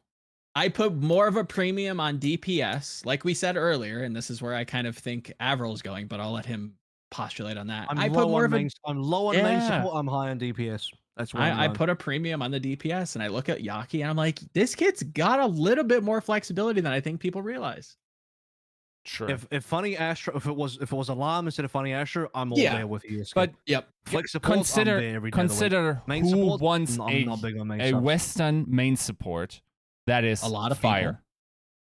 People. Right? Yeah, a lot of people. Also, I don't like. You saw Funny Astro's mechanics. You can't tell me he can't play Zen. Okay, it's not that he can't play Zen. He even said, "I don't know why I went Zen," and he believed it was a bit of a meme. I'm not saying he can't improve and get to a level where he could be good, but like that was a very he brought out Zen on Fusion versus I can't even remember what team. It might have been versus a team like Gladiators, which is just you can't be doing that. It's just not a good time. True. And then you're gonna get. I'm sorry, like Funny Asher's fantastic main support, but you are gonna get destroyed by Shu Skewed if you're gonna try and go Zen. Then it's not the same. And who knows? Maybe over time he could get there, but I've seen way more examples of flex supports going main support than the other way around. I'm not saying it can't be done. It's just like I'm not big on main supports. You're not wrong in that there are going to be teams looking for a Western main support, but at the same time, I don't know. I don't know if you should be looking for a main support. I would rather double stack flex supports again. That's the risk I would take. But again, I could be laughably wrong. I could be laughably wrong by that's April, the risk, and I think there's less of a risk with DPS. You know what I mean? Like it's to your credit, AVRL. Like I do think there's significantly less of a risk when you have somebody like Yaki coming in that is tested. It is good. I'm gonna drop a hot take here. I think Crimzo is a hotter commodity just because good Western flex support. Good Western flex support. It's no shame. That. It's no shame to. I'm not trying to put down Funny Asher. I just don't think his position is that valuable for Witcher. Okay. Yep. I think Crimzo's in a far more beneficial position. Like forget about Juby. That kid's he's just done. If he's a Western main support, that's this is a shame. Too much of a rookie. But Crimzo, that's.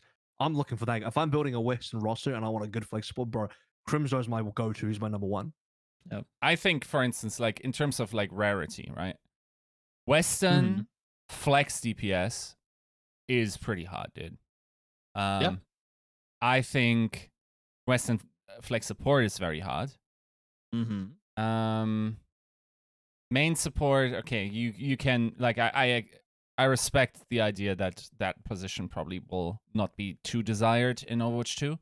That could very well be the case. And then Western main tank is also going to be pretty challenging, right? Oh, totally, yeah. I think Korean hit scan almost makes you wanna like be hybrid, to be honest. Like that like the stackedness of that hero pool this offseason is going to be insane. But yeah, like I think someone save Pine. One we dodged was Kevster, for instance, hitting in the market. Like that would have been like theoretically. I'm just saying, that would have been insane, right? That would have broken the internet. That would have broken our Twitter. David is far too intelligent to ever give away Kevster. Yeah, that is like a fucking queen chess piece. You do not give that away. I mean, is Seoul like? Do you think there's a world where Seoul lets go of profit? Probably. Yeah, I think there's a world. I just don't know if we live in it. I think there's a far greater world that he just decides to leave rather than they get rid of him. Okay. I don't know that we want to. Are we diving into Seoul talk? Because we still at Toronto, New York, and this like.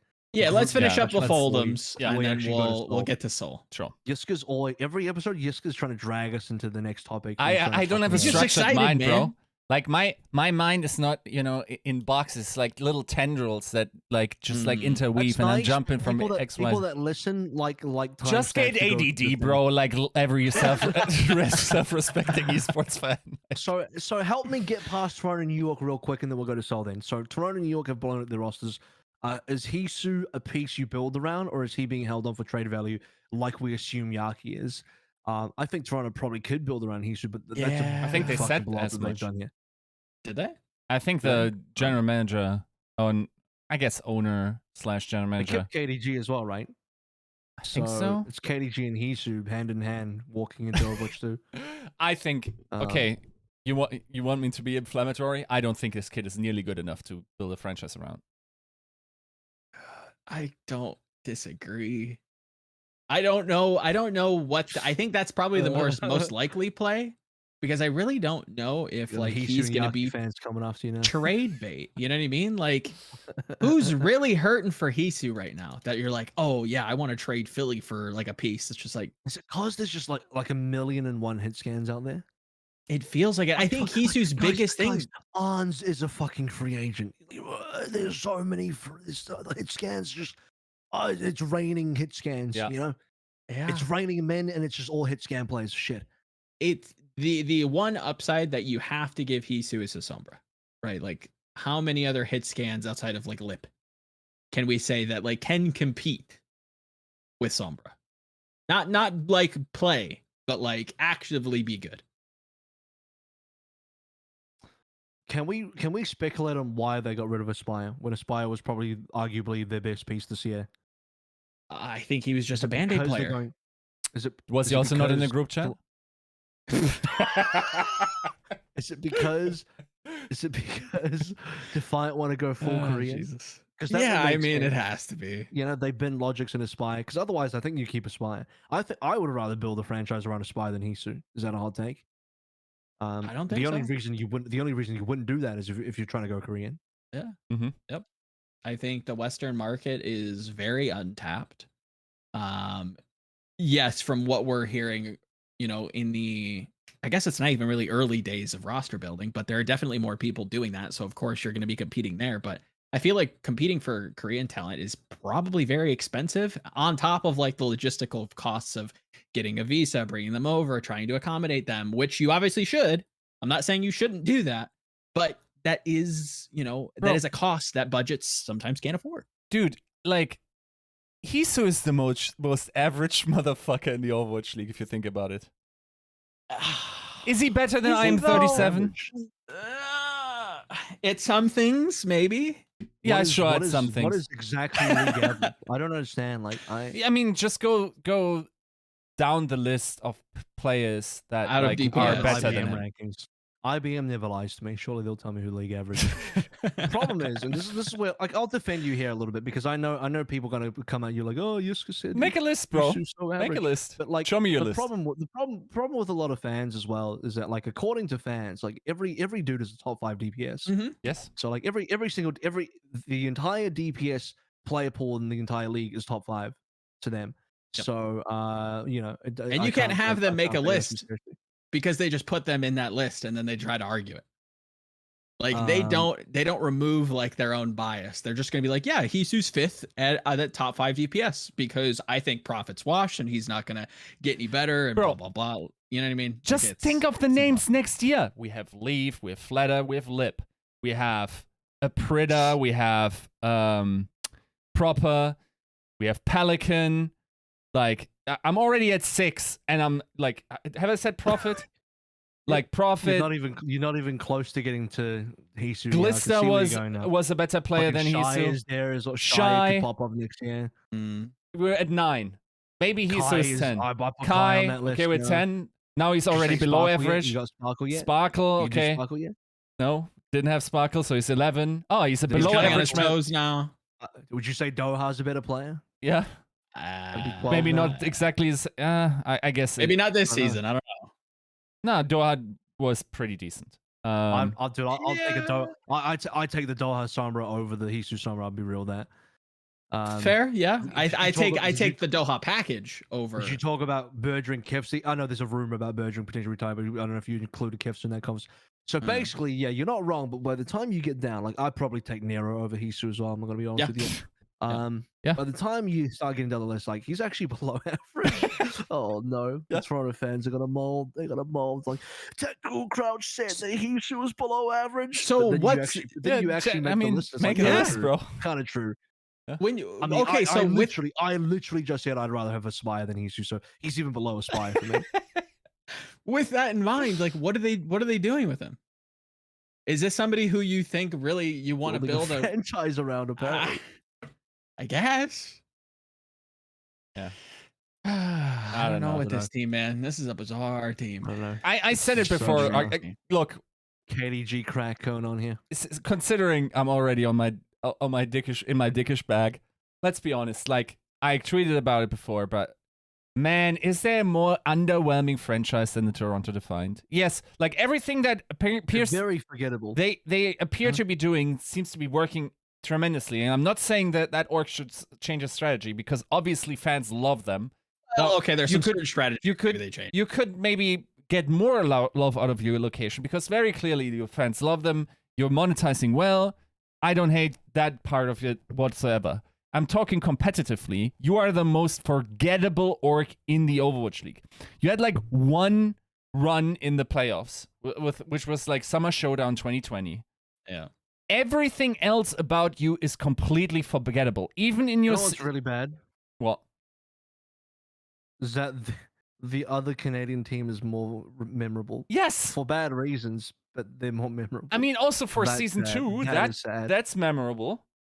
I'm not, Every I don't team- even, I don't even include season 2. I'm only talking about even just only Just the the pieces. season. Yeah. Titans are more memorable for all the worst reasons, but they are Mhm. sadly. Every other team had either an extended period of time in the limelight or several small ones.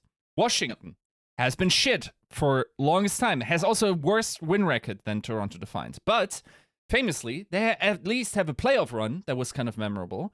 Had like, what was it? They in NA? They were top 6 in NA, I guess. Stage 4, they had a pop off. Top 10. Didn't make playoffs, but yeah. Yeah, so not that different from Toronto this year. Or To actually be memorable, you either have to be like so good or so shit. Yeah. And unfortunately, Defiant is so average that they're just not either. Yes. The only thing that they're memorable for is having like really, really strange Western signings that apparently are, like Yiska said, I'm not going to repeat it, but I can't even remember their 0-7 stages. Those were awful, but I don't remember them, dude. Like, I don't know. That organization just happens outside my You know what else is cognition. sad? What? Is Overactive Media, the parent organization of the Defiant, actually runs super successful teams in other esports. Yeah. You guys know Toronto Ultra. Toronto Ultra so good in CDL. Really good. I think they won the finals. They won a major. Yeah. Mega successful franchise team in the CDL. Mad Lions, like you said, Killer. easily the best European LEC team right now. Won back-to-back this year. Just brilliant stuff. Overactive Media are killing it with Mad Lions and Toronto Ultra. And then Defiant is just like, you guys know that meme? The 3-headed dragon, like 2 of them are fierce and 1 of them is just stupid. Defiant's like that stupid head. I don't know. At some point, we're going to have to talk why that is, but that is another day. Like, right now, we'll move on to NYXL, which are also doing their own explosion, where they kept Flora. Jonak is debatable in terms of what's happening there. He's apparently testing free agency, whatever that means. I don't know. This whole testing free agency thing is so weird to me. Are you a free agent or you're not? You are either a free agent or you are not a free agent. There's no magical in between area. Like legally speaking, you're one or the other. You're literally one or the other. So I don't know what's going on with Jonak yet. But I assume that maybe it's a similar situation to Funny Astro, where he's he is a free agent, but the Excelsior probably will give him a first contract. dibs. I assume that Jonak will be. I assume Jonak. What I'm actually saying is that Jonak will 100% have a team next year, either on another team that's not in New York, or he'll go back to New York. Yeah, totally. Deserves it too. Dude. And a totally new coaching stuff, I think.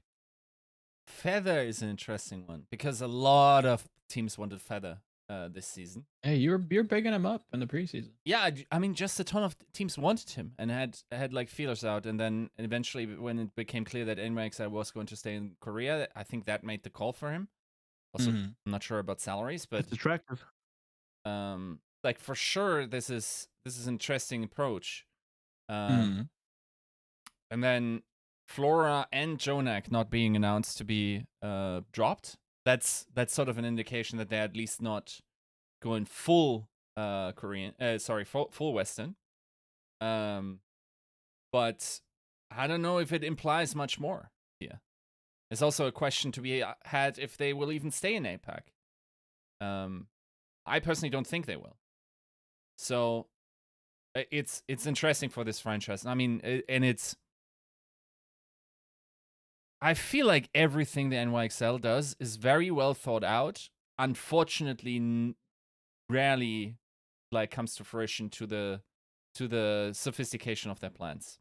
Like we may remember like the Tri-State XL2. I mean, it had decent. That was decent. That was a decent approach.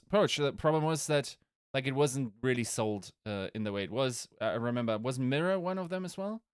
For what? I'd have to look. XL2. But there were a bunch of decent players on that team for sure in the end. NYX, like I even like this team this was pretty sound in terms of like the quality of rookies that they picked up. Guangbong and Feather both good on paper, and Flora all had great reputations. The fact that they could secure them was great. I mean, Yakpong had a great contender this year. Unfortunately, had the same issues that he had on the Define, that he couldn't deliver to the same degree that he did in contenders. Kalios, honestly, that was a great huge pickup. Yeah, that's actually surprising that they ended up dropping him. Yanka, of course, retiring. Friday, I think it's hard to just have a Korean main. Friday said he's retiring. Did he? Yeah. Friday said he's retiring as well. Right. Okay. Yeah. But yeah, I would have maybe tried Guangbong another year. Then again, I'm not sure. But that's the type of player that I think might do well in Overwatch 2, just like Mechanical Beast. Yeah. Makes sense. But do you look at this and say, like, the strategy that New York are going for here is the statement that I received from this in terms of reading between the lines is, if you're going to drop GB and Feather, then that says to me that New York believe that they can either get somebody of equal value or higher as a free agent. Yeah. Because otherwise, you should just keep Guangbong and Feather, right? Yeah. Yeah. Yep. I'm not that surprised by Yakpong Kalios. Did Kalios impress? But Bianca set a pretty low bar. That wasn't hard to hit. Yakpong, unfortunate. My guy's probably going to go back to contenders again and just absolutely pound. That's just his curse. He's the best contenders player ever, but just can't do crap in Overwatch League for whatever reason. Yeah. Flora, great picks to keep. Jonak, he's your franchise player. Yeah. I still value Flex support super highly, so Jonak's your guy. I get that. It's Feather Guangbong that I'm a little bit more surprised about, but that's why I'm saying, like, maybe they believe they can get equal or better in the FA pool. Sure. I think it would be kind of not only sad, but a little costly in weird ways if they end up departing or parting ways with Jonak. I think he's probably like is there a better like franchise player in the Overwatch League right now? Like, from the start, this is our guy. He's going to get all the media attention. He's going to be the focal point. He's the star. Space. Yeah, not a bad show. Not a terrible show. I think that there's like a significant lack of those players who it's like, this is who we want. Okay, sure. But you see what I'm saying, though, right? Like, there's not too many. There's not a ton of players that like are the guy. Carpe. That's about it. Yeah. Carpe, I think maybe start. He's the poster boy. You know, he's the captain. He's Mr. 300K from season 1. I don't actually know how much he got paid, but yeah, he's that guy. Is there anyone else? I don't know. Yeah, no, it's really just those guys. I wouldn't hate it if Jonak ended up on a better team as well. I think this guy's got potential. That's kind of weird. Sure. Like, this 4-year veteran who's been in for a year. I think he's got a potential. No, but I think he's still got room to go. He's not at all washed. Like, he's one of those guys that's been here since season 1 that I think is still very good. So talk about like a need at flex support. You know, when we look at Overwatch 2, I think Jonak continuously shows that he's not just like the Zen guy, right? Like, he has other heroes that maybe even arguably better, right? Like, he's got a lot more to show. I still put him below the shoes of the world currently. Sure. Is he top 4? Maybe. I think he just needs that BAP. I think if he had that BAP this year, he'd be fucking right up there. Yeah. Yep. But then again, I think APAC didn't really play a lot of BAP, so there wasn't a lot of chance to show it anyway. So maybe that's not on him. The meta just wasn't there for APAC. But I think that the main thing is why I put these 3 teams together is it's a lot of wait and see, right? It's a lot of like, they pull up their rosters, we'll have to wait and see. There's some speculation you can make there. Mostly the speculation is like why they did that. Yeah. And who they kept and why. But beyond that, no idea. Very difficult. Okay, Yiska, you finally get to talk about Seoul. Go on. Do your thing. I mean, I can't even remember what about Seoul you wanted to talk about, but the thing, one interesting aspect I want to talk about is also Boston, because there was some surprise there. But moved on from Seoul to Boston. No, but do we know anything from Seoul? Other than like apparently they want to make some moves. Oh wait, Toby's not even on Seoul. What year am I living in? Um, Yeah. uh, So assumption, Sebi will be gone. Very obvious. To you gone. Animal gone. Yeah. Animal might be Creative. one of those guys, by the way, where like on I think server, so. and then probably good, like basically functionally good coach. Yep. This guy could be a fucking coach. I think Animo Yep. should come back to coach. Yeah. From Agreed. all I've heard is like he's a stable motherfucker who really knows his stuff. Great IGL. Yeah. Fantastic leader. Like this guy could be a coach. He should Yep. do Toby immediately. Yeah. Do the same thing. Yeah. So would you keep Profit and Fitz? Probably, right? Unless Yeah. you think you can improve. Unless you think you can do better. So you are either keeping them and adding a third, or you're dropping one and replacing them with another. But I think this is such a solid DPS duo. Yeah. I wouldn't touch it. I would probably not touch it. I would maybe add one and leave it at that. Yeah. It's like who Avril, you're probably the premier person to talk to on this. It's like outside of proper, it's like are you trying to throw a bag at him? Or are you trying to throw a bag at like the top prospects out of Korean contenders, or do you just not gamble and just re-sign the DPS duo that you know is good? You throw a medium bag at proper. Why? Because you're the sole team and you get to keep your players in Korea, and that's attractive. True. What about Stalker? Beyond that, I mean, you'd rather get proper than Stalker, but I think at minimum you can get a Stalker. The thing is, like, do you want?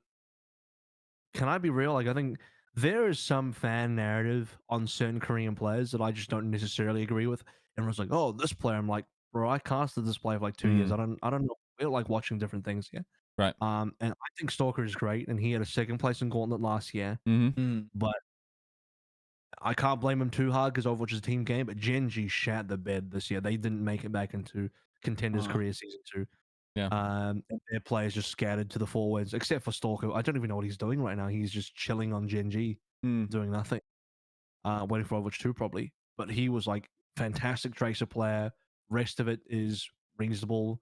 Has got some other flex picks in there. The Genjis and stuff. Pretty similar hero pool in some ways to Prophet. I think if you wanted to try and attempt to clone Prophet with a rookie that's not named proper, Stalker is maybe a good shout. Okay. So maybe if they go like real young, like rookie roster, maybe he's the centerpiece. But like, it's like, why do you do that? I don't even know if you replace Fitz. I still think you should start Profits. I think you should start with these two again. I think if you get proper, unfortunately Fitz is just perma benched. I think you play proper. Say that 3 times fast. I do not envy you. Profit proper. It's the pro combo. You would have like a gross DPS duo there, but Fitz would just be perma benched. I think Proper is the kind of guy that he will perma bench other players. You need to make space for him. This guy has got a wide berth. You gotta get out of the way. Trust me, get the fuck out of the way. This guy's, like on a road. You're moving a house or something. It's just wide vehicle approaching. There's one elephant in the room about to purchase, though, right? What? Gesture. Oh, Mr. Rings. Because you're not wrong. I think I probably would rather keep Marvel. He's the one dude in the entire Overwatch League that's kind of proven to have played both off tank and main tank roles. And that was a meme for all of Overwatch 1's history, but now it's like a real, like, actually, that's kind of good for Overwatch 2. Yep. I still am very like weirded out with their tank choices and like who they started and when. That's a tangential point, but yeah, it's like does Gesture stay? You're not ready for the Marv 2. Marv 2. He better change his name. That'd actually be fucking hilarious. Marv 2. Overwatch 3 comes out. Marv 3. That'd be funny. But I don't know. Gesture's a weird one. Gun to head, it's probably not worth it. It's probably time to see him go. It has a Tesla cannon beam rail gunshot now. Yeah, and Roadhog, I guess. I don't know. I don't know what Gesture's gonna do, man. That's a weird one. I'd love to for every single questionable main tank, they're in a lot of trouble next year. Yep. Yeah.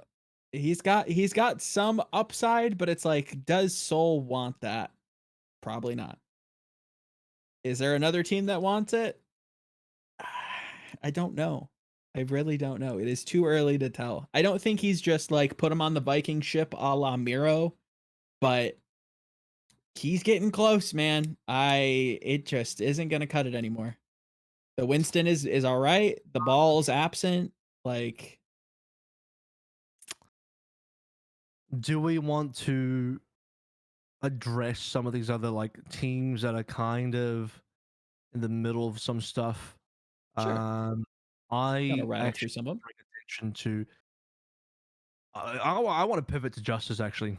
Okay. So that I'm going to pivot to Justice because they have just let go of Hockery from the team. Tuba's gone, Closer's gone, and they've got Ty Dollar from the Gladiators to replace Hockery. And as far as we know, the rest of the roster's intact. Mag Fury's still there, Assassin Jerry Decay still there, Bebe's still there. We don't know if there will be more departures. There could be. Mm. Right now they have 6 players. Again, is this what they're going to Overwatch 2 with? Because anytime you have more than 4 players, you have to, the question is like, well, is this just going to be your Overwatch 2 roster? Yeah. You know, if you have the 5-6 zone, then that's kind of it. You don't, if you want, you can sign 1 or 2 more players, but this is your core now. You've almost announced to the world that this is your core, unless you drop more people, which they still could do. It's not a bad core. I feel like they trimmed where I was kind of concerned, right? Like, is there anybody else that you guys? Yeah. Really, you were only concerned about just Tuber and Closer? Jerry kind of feels like dead weight. Yeah. Like, were they? See, the thing about Justice is I cannot accurately identify the symptoms for what is going on here. Sure, And yeah. there's a lot of teams where I can look at the failures and be like, oh yeah, well this player was a bit average and that wasn't good there, and these are the reasons why this team is good.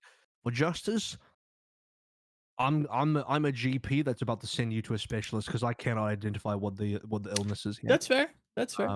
It's very difficult. That's why I'm like, really, was Tuber and Close the problem? What, you get rid of those two and boom, it's a good rock. No, Do you think you're holding out for trades or potential buyouts? Obviously, the players that they have left, like, they could probably fetch you. I keep Decay Fury, maybe Mag, but I keep Decay Fury, and I go. I probably play a bit of a risky game. Okay. Unless there's like something really good about Bebe behind the scenes in terms of intangibles, maybe you keep Bebe for that reason. I'm a little underwhelmed by Jerry. I don't know if I like Assassin enough to keep him either. Assassin's a very okay player, but it depends what the goal is. Your goal is the goal of your team to build a star-studded roster to take you to a championship. Partially when you look at Justice, you almost feel like they were because they had such a heavy lineup.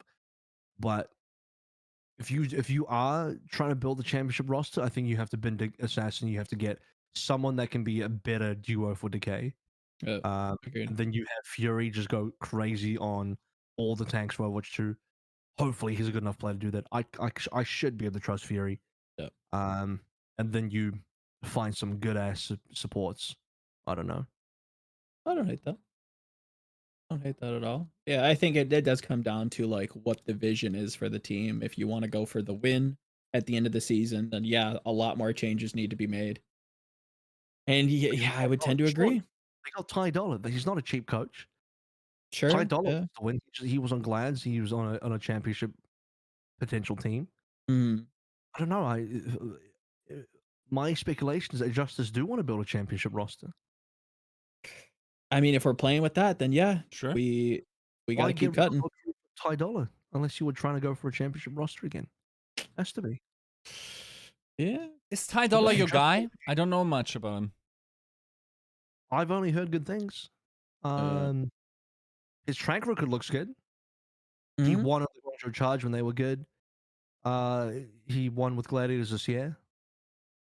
As far as I know, he could be your guy. You know who's another guy like this that I would also like?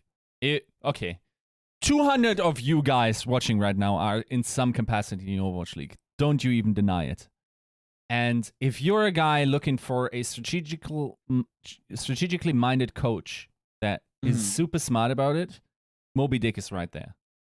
Like, that's a coach that repeatedly, like, whenever I talk to people about his performance, be it on the Toronto Defiant or the Philly Fusion, and also, was he on the O2 before? I think so, yeah. I can't remember. Was big brain about the game, and that's probably a guy you want for Overwatch 2. By the way, I've never talked to the guy. I'm not even sure if he could communicate with me. It's just whatever people tell me about him. Liquipedia has him from NC Wolves to Foxes to NRG to O2 Blast to Toronto Defiant to Philadelphia Fusion, and now on the market. Right. So yeah, quite a bit of a track record with some pretty promising teams, and obviously in the Overwatch League. So yeah. Shit, maybe. Good look. Do we want to talk a little bit more? Does anyone have anything else about Justice? Do we just go to Philly now? No, I think I've had my opinion changed. I would agree, but yeah, not too much about Justice. Yeah. By the way, appears Calyx was also released, right? Shocking. To no one's surprise, yeah. Yeah. I think Ripper's next. Yeah. But no, and he is, and there it is. Ripper's gone as well. So the support line's gone. Yep. I did say this was going to happen. I did say it was going to happen. So there's a couple of the remaining teams that I think are very interesting. Are like these kind of middling team, not middle. When I say middling, I mean like the rosters currently are middling, where they've cut 4-ish kind of people left, right? And those are the teams like Philly, who else? Shock. Yep. Like, can we call them pinata teams where they just get like beaten by the Overwatch 2 bat? Outlaws down to like 4 currently, including Coach Jake. So maybe that's 3 if you don't count that. Who knows? But let's go with a Charger actually down to 4 as well, so we can start going through some of these teams. But Philly are down to Alarm, Hotbird, Rascal, Carpe, and Ikio's gone, Shockwave's gone, Mano's gone, Poco's gone, Funny Astro's gone, Toby retires to Coach. Which, by the way, with Moby Dick gone, I can see a world with Fusion. Like, Toby, you can just replace Moby Dick. I can see that world, first and foremost. So they got rid of all their Western players, if anything, which, I don't know if you, where there's smoke, there's fire. I don't know. But Alarm, I think you keep Alarm 100%. That's your franchise player. Yeah. That's not Carpe anymore, by the way. It's not Carpe. It is not Carpe anymore. It's Alarm. Well, it's both. It's kind of both. Yeah. Carpe is still the face of the team. Sure. Alarm is the guy he's actually the guy doing the heavy lifting, but Carpe is still the face of your team. Yeah. If you can't deny that. Yeah. Do we expect them to keep holding on to Hopper, or do they go for another tank? Because you gotta go somebody else. Mano is going for Mano retired. They didn't let go of Mano. He retired for military service. Yeah. So they have only they did get rid of Poker, and they've only got Hopper left now. So they're either gonna bank on Hopper being that guy for the Overwatch 2 tank role, or he will also get released, and they're gonna look for a new person. Oh, I can see the comments now, man. Well, don't you remember in Season 1 when Hyper played Tracer? He was good. He's flexible. You guys talk about flexibility. Oh, look at this guy having a midlife crisis. I still hear it now. It's just like, yeah, but Hyper was good. Did you remember his bomb? He got the bomb in the King's Wall. He was so good. Fusion dropped him. Anyway. I don't know. Maybe get rid of. He needs to go. He was a bench warmer for Poco, who should have played. Visa issues kept him in France. Now you get a better tank coming in Overwatch 2. You need a better tank. Philadelphia Fusion cannot start in 2022 with Hopper.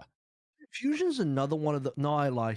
I was going to say Fusion's another one of those teams like Washington was hard to identify the problem. No, that's a complete lie. I have commonly identified the problem was I was not super happy with the DBS line. I didn't mind the tank line. I did not think the tank line was star-studded, but I thought they were serviceable. And obviously their supports were great. That was the best part about the team. I think I was not the DBS line, generally speaking. To your credit, though, I think similarly, Philadelphia has a feel like the Justice, where it's like, okay, what do you guys want? Do you want to win the title? Then Hotba goes. If you're okay, kind of like, okay, we'll wait and see. We'll make a play for 2023. Okay, They have the fine. money, If by the way. right, Fusion exactly. So that's where it's like, okay, there's an obvious choice. It feels like there's an obvious choice, but what's obvious isn't always the case. But I also did establish that sometimes simply having the money doesn't necessarily get you the players you want. 100%. I think I said this previously, but not on the show. I'll say it now on the show. But I'm fucking crazy about saying this, but I think one of the best possible homes for Proper is actually on Fusion, Okay. because Fusion fucking need him. Mm. Fusion is one of the few teams that can afford to drop an actual bag on him, and I want to see a good player get a bag. Mm-hmm. Yep. Proper might be able to stay in Korea with Fusion, assuming Fusion are doing a Korean roster, which it looks like they might be. And what else? And he would be a starter, and he would bench any other DPS that currently exists on the team. Because I've expressed this kind of DPS hole in the Fusion for a while. I'm not singling out one player, by the way. I'm just saying the Carpe, Rascal, Eco, Shockwave, Etoll combination of those four was not a good combination. And a lot of that, and it's funny. I would rather have one proper than all four of those guys. And now you can get the one proper. You know, these again, drop that Comcast money on him. He'll take it. Yep. He'll take this bag. He'll take this bag over the Soul medium bag any time of the day of the week. Not that Soul they're dropping a medium bag. I just put that out there into the ether for some reason previously, because I was saying that Soul could rely on being where the Soul franchise. I like the idea of Proper Fusion a lot more than any other team, personally. Don't hate it. Dude, Proper Profit sounds like sounds sexy as fuck too, though. Okay, and Proper Leave sounds even better, but there's just but how does some of us are not going to have sex with twins? That's what I'm saying. but not gonna how does Carpe Proper sound? Not that sexy, to be honest. That dude's just benched then. Less, yeah. No, there's maybe there's other DPSs that could be online for Fusion. Yeah. Are they keeping Rascal? No. So far as we can tell. I don't know if you want to keep him long term. I don't know. I don't know. I don't know. It's not an afford in terms of monetary, but Right, Fusion should get Yaki Proper done. Send it. I don't hate send that. it. I don't hate that. Oh, send it, dude. Yep. Yaki Proper Alarm? Nah. That's a great start. That's a great That's not start. allowed, dude. I'm an instant Philly fan. Sign me up. Oh. I've given the Philly fans far too much hopium here. And you know what? That's my favorite thing to do, because inevitably happen, and I will be there to collect tears. When you live out, a little bit rural, not super rural, just a little bit rural, maybe on a farm, and you have that big water collector for the rainwater. That's me with fan tears. So I'm getting ready. Drink them up. Now I have a crush on that idea. Jesus Christ. Who would be the tank? You're writing your Valentine. I'm like a romance novelist. I got the sexy dude on the cover with the long hair. Keep writing then. I've brought you in. Going for you. Okay, then don't J.R.R. Martin us. Tell us who would be. Don't die. Don't die before you got all your ideas out there. Who would be the second support and the main tank, or the tank? But now, see, I'm just gonna get ridiculous. I'm like, oh, just get fearless, lol. I don't know. Now I feel like I've just gotten permission to be as stupid as possible. Yeah. Can I shatter his heart? Can I just break it and go the complete opposite direction and write the worst book possible? Sure. They put Changsik as their come starting on. main tank. Yeah, dude. That's a rude orgasm. We're not doing that. We're not doing that, dude.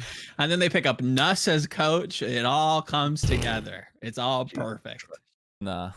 I don't know. Maybe Fusion can explore the contenders' career lineup a little bit there. There's some talent there for sure. I think Fusion can do a decent mixture of veteran talent and rookie talent from contenders, and they are in prime position. They have the money. They're in Korea. Korean players want to stay in Korea. That's just the truth. Is Muse good enough? Is Muse your guy? Maybe. Oh shit! Yeah. Are we moving into Gladiators conversation? Am I changing topics? Are we ready to? No, change I'm just topics saying, again? like, could Muse fit into the Philly lineup? I think so. But I'm an unabashed Muse fan. Muse. He's great. Alarm, Iris, Muse. You want Iris? He's just Iris? he's writing that romance novel. Yeah. Is Iris even available? Not sure. Oh, We'll see. My guy Amon is available. He's True. Yeah. he's ready to Somebody ball. sign Amon. Yeah. Oh No, god. I'm not hating that. Make it happen. Roston, you know, you're watching this. So Austin Tucker, you're there. Chop, chop. Listen up. Like that phone call to Tucker, like, yo, my guy Tucker, I got a great idea for next season. Let me sell you. Hear me out. Oh my god. The thing is, like, we never really had the full banger, you know?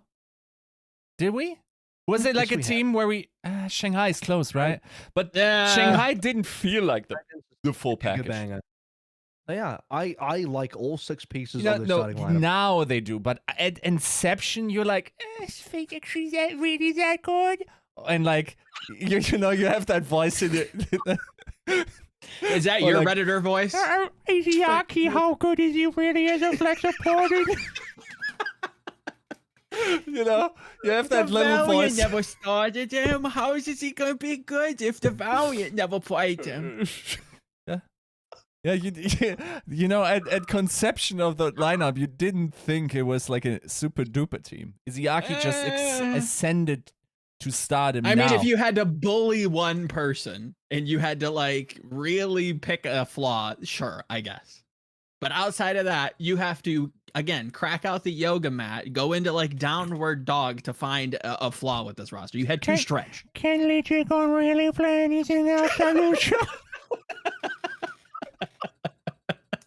Everyone's so sold on the Lee Jae feed. Lee Jae like narrative because of one bad map on Oasis that from Super Stream that became his entire identity, and people then somehow were so surprised that this guy was actually fucking cracked and he wasn't just feeding every single map. Like guys, people are allowed to have one bad map. That doesn't define their entire like play identity. Okay, we're actually gonna move on from Fusion now because it's getting a little silly. Glads, we have Shoe Skewed. I'm big on Glad's current roster. Keep it.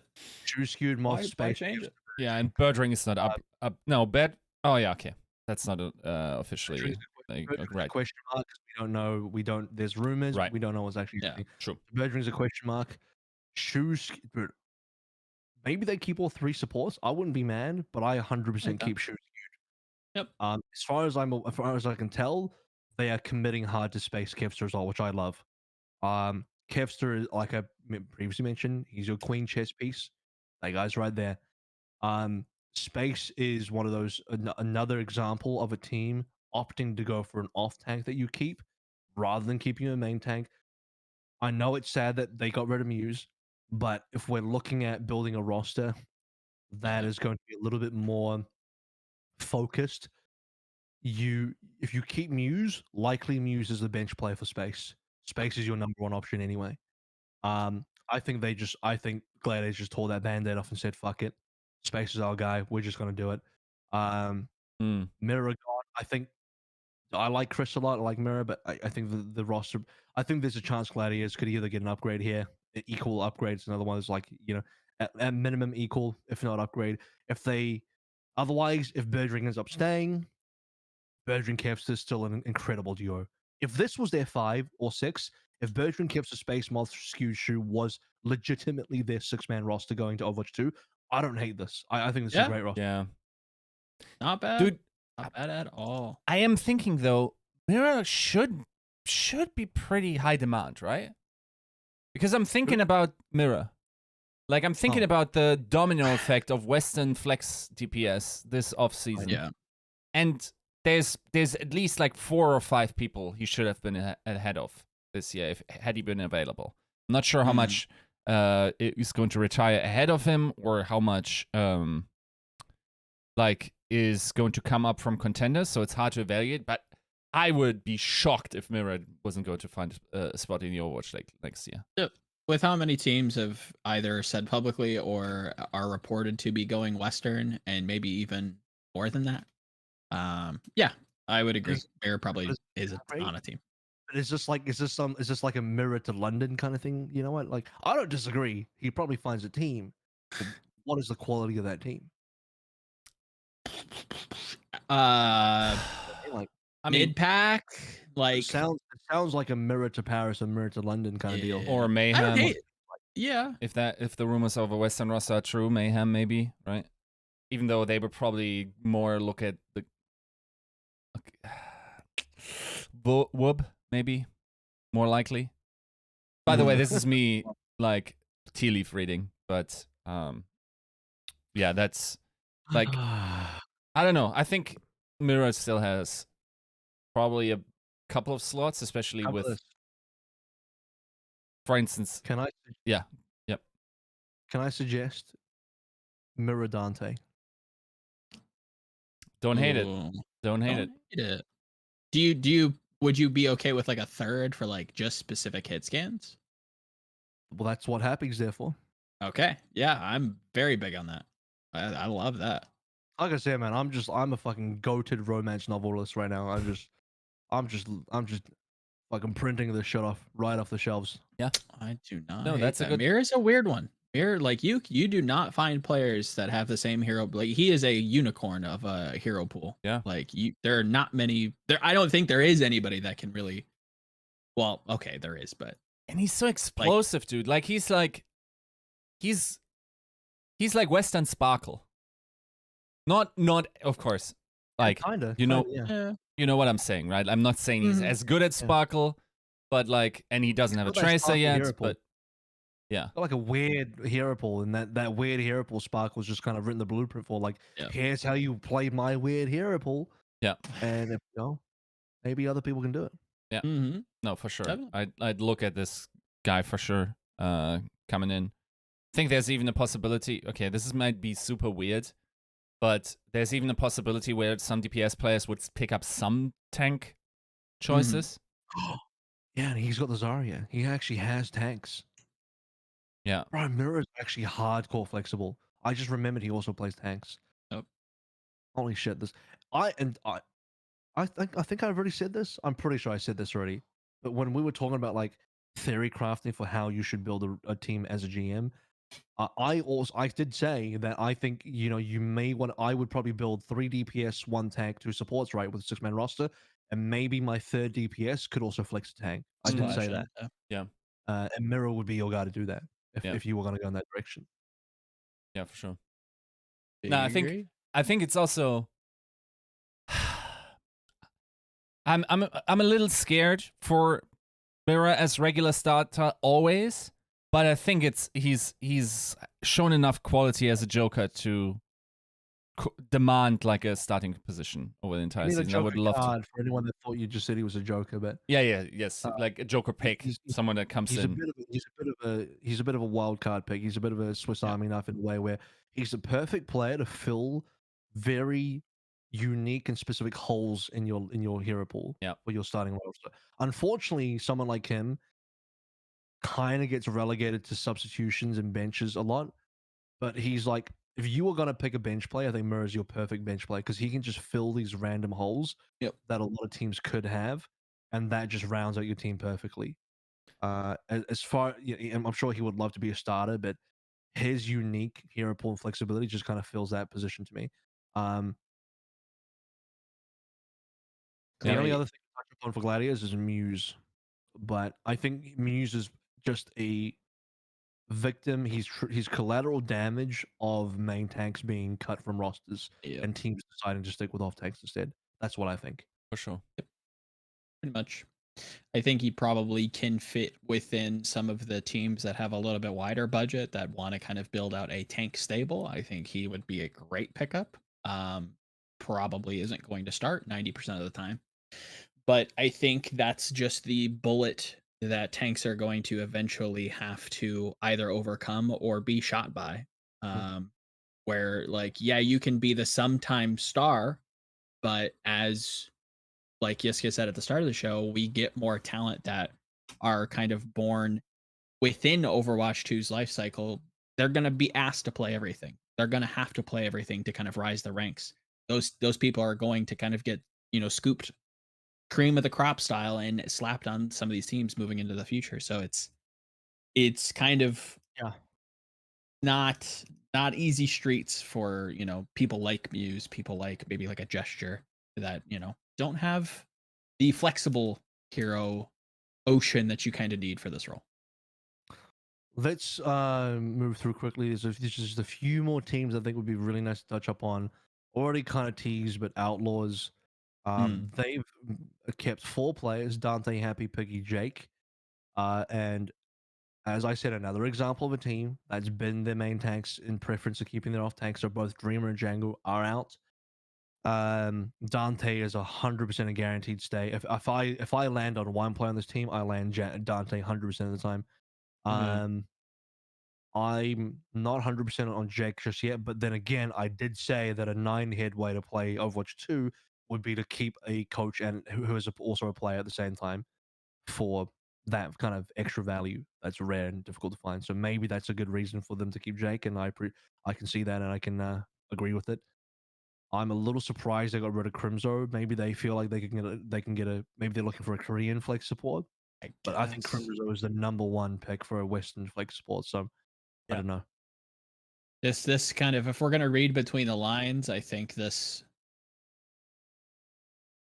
kind of echoes a lot of my similar criticisms for this team for a while. Is it just doesn't have like an identity. Like if there was a team that I think like had the right idea but was like split too many different ways and tried to be like optimal about things, it felt like Houston. Like Houston has the right like looks to actually be a good team, but it never seemed. Say that again. Is it a coaching problem or a roster I don't problem? know. That's I'm going your route. I'm a GP. I'm sending Houston to a specialist. I don't know what's wrong with this team. This is a bizarre one. Because it sounds like a coaching problem. Like if you don't have an identity, that sounds like your coaches haven't like figured out what the team's identity is. Right? I don't blame the team for that. Of course. Probably more likely to blame the coaching staff for that. That's fair. Yeah. Yeah, I'm not. I hate to say it. I'm actually kind of surprised how many. Like, I didn't think they would let Crimzo FA this. Yeah. That's surprising. That's the surprising part. I like KSF retiring, pretty much. That to me says they want to get a Korean flex support. That's the only reason. I don't think you're gonna fetch. I don't know enough about contenders. Research is still ongoing. Space for Gangnam Jin. That's what's happening. Twilight. Or Twilight. Yeah. Or Myeonbong. Yeah, I don't hate that. Definitely don't hate that. There's a bunch of heavy hitters on the market right now as well. It just seems like they're so like, how to put this? Like they have such good pieces to just go fully Western. Just say, you know what? Let's just go fully Western. Let's just adopt that, pick out of that pool. We have Dante, we have Crimzo. Yeah. Like they have a good start. Yes, it's 2 people out of 5. I get it. But those are 2 great starting points. Yeah. I don't know. You need Kai. I think if you want to build like a real God squad, you need to like merge Houston and Atlanta together. You know? Yeah. You need Kai and Hawk, I think. Yeah, I don't hate that. That at all. Or space, or get space. I don't know. You need you need someone like that. You need like a Kevster. If you had Dante, Kevster, Space, Crimzo, one more. Who else? Dante, Kevster, Space, Crimzo. Listen, Khan? No, maybe not. I'm not too sure. Yeah, maybe. Maybe Khan? Maybe Ultraviolet? Maybe give a rookie a go? There you go. Yeah. Am I selling that romance novel yet? Is this one a New York bestseller or what? New York Times bestseller? What are we going? I would say so. I'd buy it. Reached it. I'm buying that book. Are you reading this in the bathtub with the hair and The candles and the chocolates. Yep. Are we there? The problem is, tell me a full Western lineup that ever did anything impressive in the Overwatch League. Oh shit! I was about to say. You said Overwatch League was like shit. Am I allowed to cheat Zero and say rosters. World Cup team? Am I allowed to cheat and say that or no? Yeah, World Cup. Nah, that shit doesn't count. Okay. Yeah, I mean, there haven't been too many that have been like well built though. And they beat Korea, guys. Yeah, okay. There haven't been many menu have been very built well. Hey, listen, voices. All right, you let me handle the voices. You just give me the paperwork. All right. Yeah. So here's what I think. I think Crimzo 100% finds a team. I'm not exactly sure about Dream and Django. I'm not too sure about Juby. Unless Juby wants to land on Vancouver Titans, I'm not too sure about Juby. I don't know if they keep Happy Piggy and Jake. I think Dante's a lock, but I'm still 50-50 on Happy Piggy and Jake. I don't know. Yeah, unless you're cool with doing the rotation thing. I think Pig. Do we trust Piggy as the solo tank? I like the Sigma. That's what everyone says, but then like it stops after that. Yep. I don't know why you'd be holding on to him otherwise. I don't know if you're going to be fetching trade bait.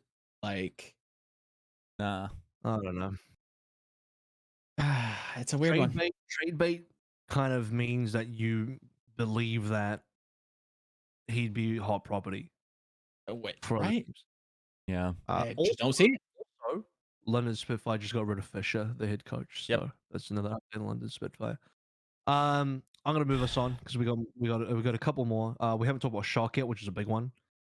Shock have so far kept that we know they've so far kept Nero, Tayo, Super Choi, Violet, FD Gold, and they've removed Twilight, Smurf, Callisto, Arms. When I say removed, I mean like free agency status has been somewhat announced. I'm just say this.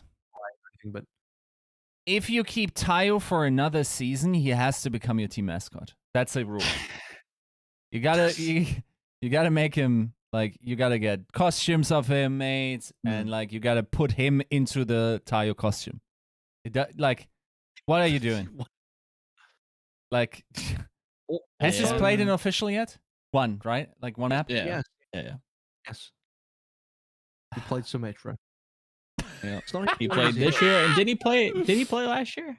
Did he play when they needed the Genji? Yeah, he played a little bit of Genji, yeah. And then Super replaced him. That will always be like the what the fuck moment of the Overwatch League that I can't get over. Yeah. So Nero's not a lock, by the way, because he did say that he was heavily considering retirement. True. Yeah. So there is that. Super may not be a lock because there's always been rumors surrounding what Super wants to do. Yeah. Even though his communication with Smurf sort of sounded like they both like, or he decided for himself he's going to return, and then Smurf hopefully is also there. He's like, see you next year, right? See you next year, right? That type of stuff on the stream. Now, I don't want to read into that too hard, but yeah. I'll give it up. To be fair, also, like, let's be honest, on a one tank team, if you think Choi is sticking around, there's not enough space for Super and Smurf, dude. Nope. There might not be enough space for both Super and Choi. Smurf to Philly. That's actually kind of hot. Don't hate that. Don't hate that at all. I'm the editor on your romance novel. I'm adding little suggestions. Smith and Twilight to Philly. Oh. Now you've got me hot and bothered. Oh god. Holy There you shit. go. If we do that, then I demand like a double flex meta. I need to see Alarm and Twilight starting Oh, for baby. I'm actually just 90% of the itching right season. now. This is fucked up. Oh, boy. Yeah, I mean, Would you be able to stand up right now? I couldn't. Probably not. I couldn't. Probably not. Ugh. Promo code Oh, tactical shit. crouch manscaped.com. Just saying. Promo code This is tactical too crouch, good. 20% off, free shipping, all that good stuff. Oh, it's too good. Proper Yaki Smurf Alarm Twilight. Oh, fuck. I think I just came. Oh, fuck. Oh. Roston, please. Please.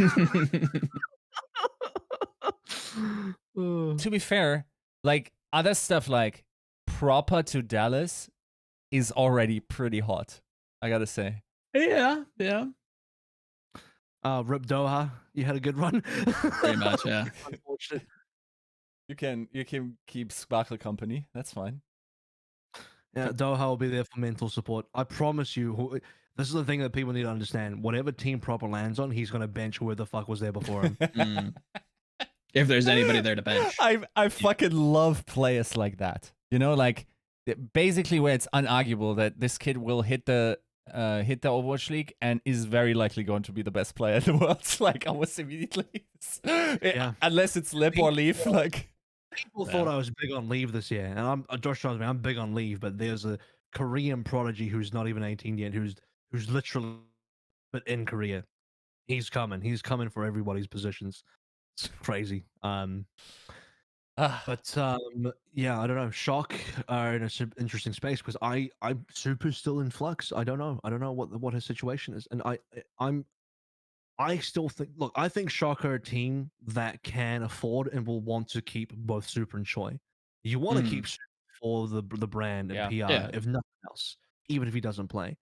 But I think with most teams, you are far more likely to bank on your off tank being your guy. So Choi's maybe their guy. Yeah. Violet's their guy. Let's be real. I think the two franchise players right now that Shock will be sticking by 100% as starters are Violet and Choi. Yep. Number one and number two. Whatever order, I don't actually know. FD God, unknown. Who knows? Yeah. Is there a roster you want to just slot him in? I think the obvious is Paris, but it's like I like Dredro a lot. I think FD could stay, but you are banking on like not only a main support meta, a Lucio one for Overwatch 2. That's a lot. That's a lot to risk, man. I'm not comfortable signing a guy that's mostly there for Lucio when I don't even think main support's going to be important, let alone Lucio. Yep. Agreed. That's a tough one.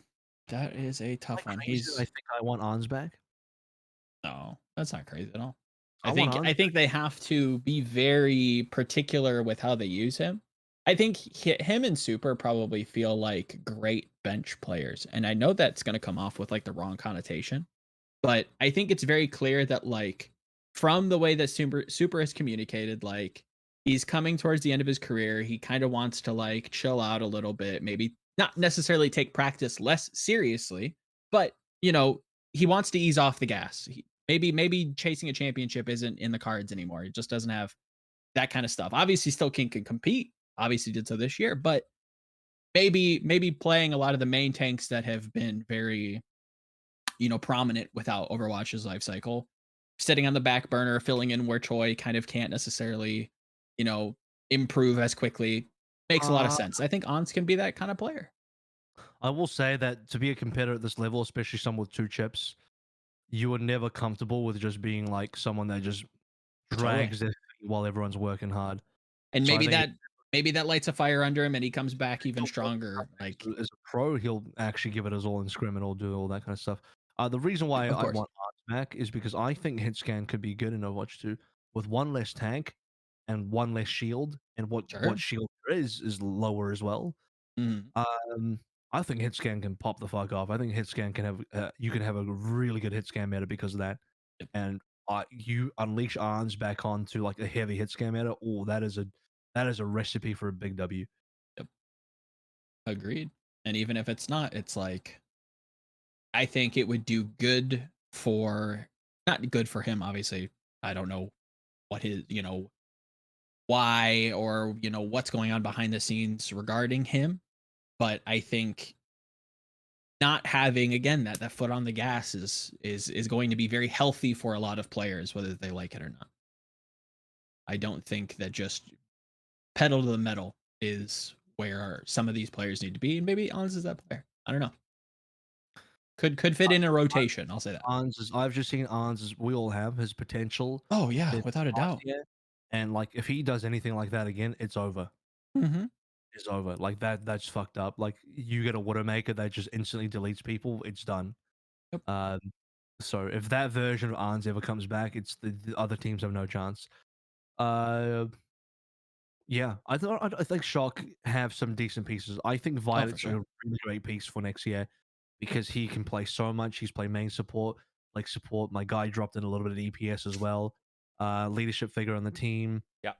And still in contention to be one of the is a GOAT player, one of the greatest players of all time. And I think Violet's sure. still got the ability to be that player for Overwatch 2 as well.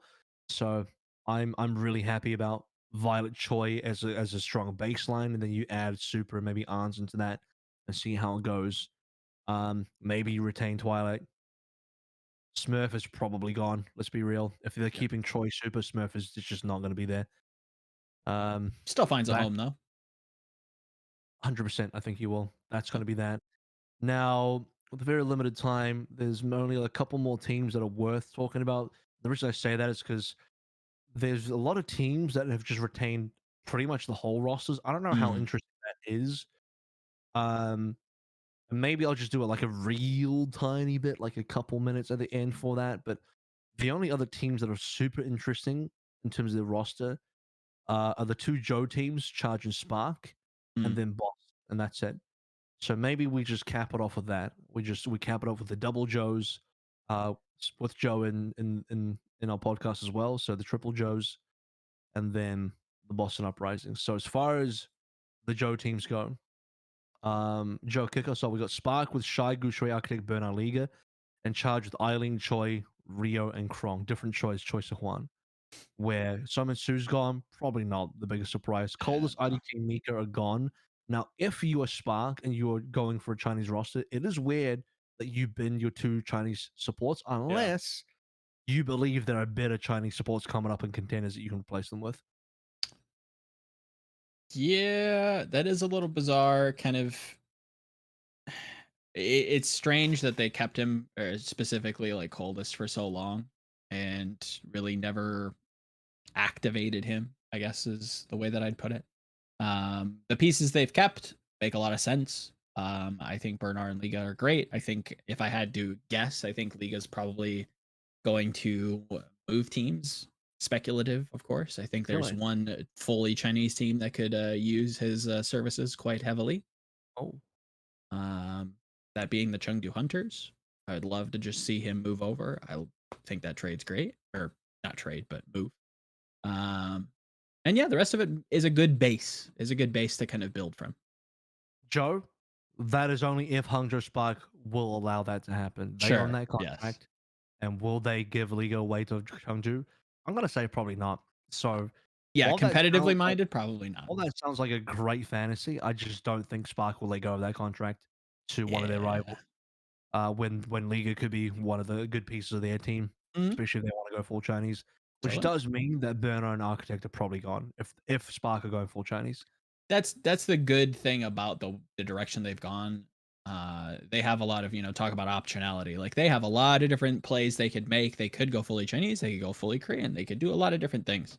And hopefully it's not a huge roster. Hopefully it has some direction to it, and we can finally see Spark kind of back and form, because last season was not it. That's for damn sure. I think you build around Shy. I think Shy's your guy for Overwatch 2. I think he's proven that he can be an ultra hard carry. Mm-hmm. If I was going to build around one player, that's 100% the guy. Yeah. Charge, Rio, Krong, Eileen, choice of one. This is the weird one. I almost want to just see Eileen being saved and put him on either Hangzhou or Chengdu. But then again, if you're the Charge, I don't know what his contract status is. But he's not a free agent as far as we know. So Charge might have him for another year. Don't know. I don't mind the Eileen Choi duo. I think that's a strong DPS duo to start from. Mm. Krong is Krong. So by the way, they have no supports, but they do have Krong and Rio. Do they want? Maybe they just want to keep both tanks. Maybe that's smart. I don't know. Is Krong a good enough player to build around in the same fashion as like a Choi Sihuan I would say so. So hard. or who else? Or Space, you know? Yeah, I liked what he showed us before. I think that Krong, with like the rotation of like Rio's kind of hero pool, is again, it's fine. It's not gonna win you anything, but that's where it's like, what are the intentions with this roster? Are you trying to win? Are you trying to like rebuild for the future?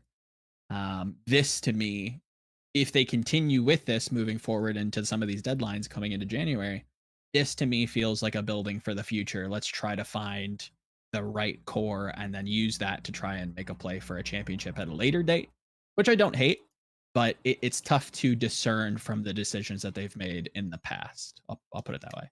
Does this feel like a budget team? Budget? No. I wouldn't say budget. Oh, they have a very small roster. Well, yes, right now, but I don't know that. Beforehand as well. This year they had a small roster.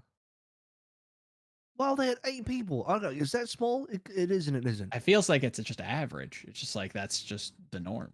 Okay, But fine. maybe I'm wrong. I don't know. No, fine. Yeah, maybe it's about average. Obviously, know, like Kaylee never really saw too much play. Limited. It felt limited. But that's the Oh, thing. it did. Yeah, I would agree with that. It got smaller because Kaylee was gone and Jihoon never Yes. played. So it felt like they only had 6 people. That's Correct. why I'm saying it's a small roster. Yes. It literally felt like they had 0 substitutes available. Yeah, and I would agree with that. I think limited is very much up Charge's alley, where they, I mean, even in the past, like you have a lot of like decent players. Obviously, having Nero in the past, they just Happy and Zhou, don't Yeah. forget. yeah, Shu in particular, like they seem to be a pinata team. Like they scout them and then they don't keep them. Is there any opinion on the Joes? All 3 of them? Any of the 3?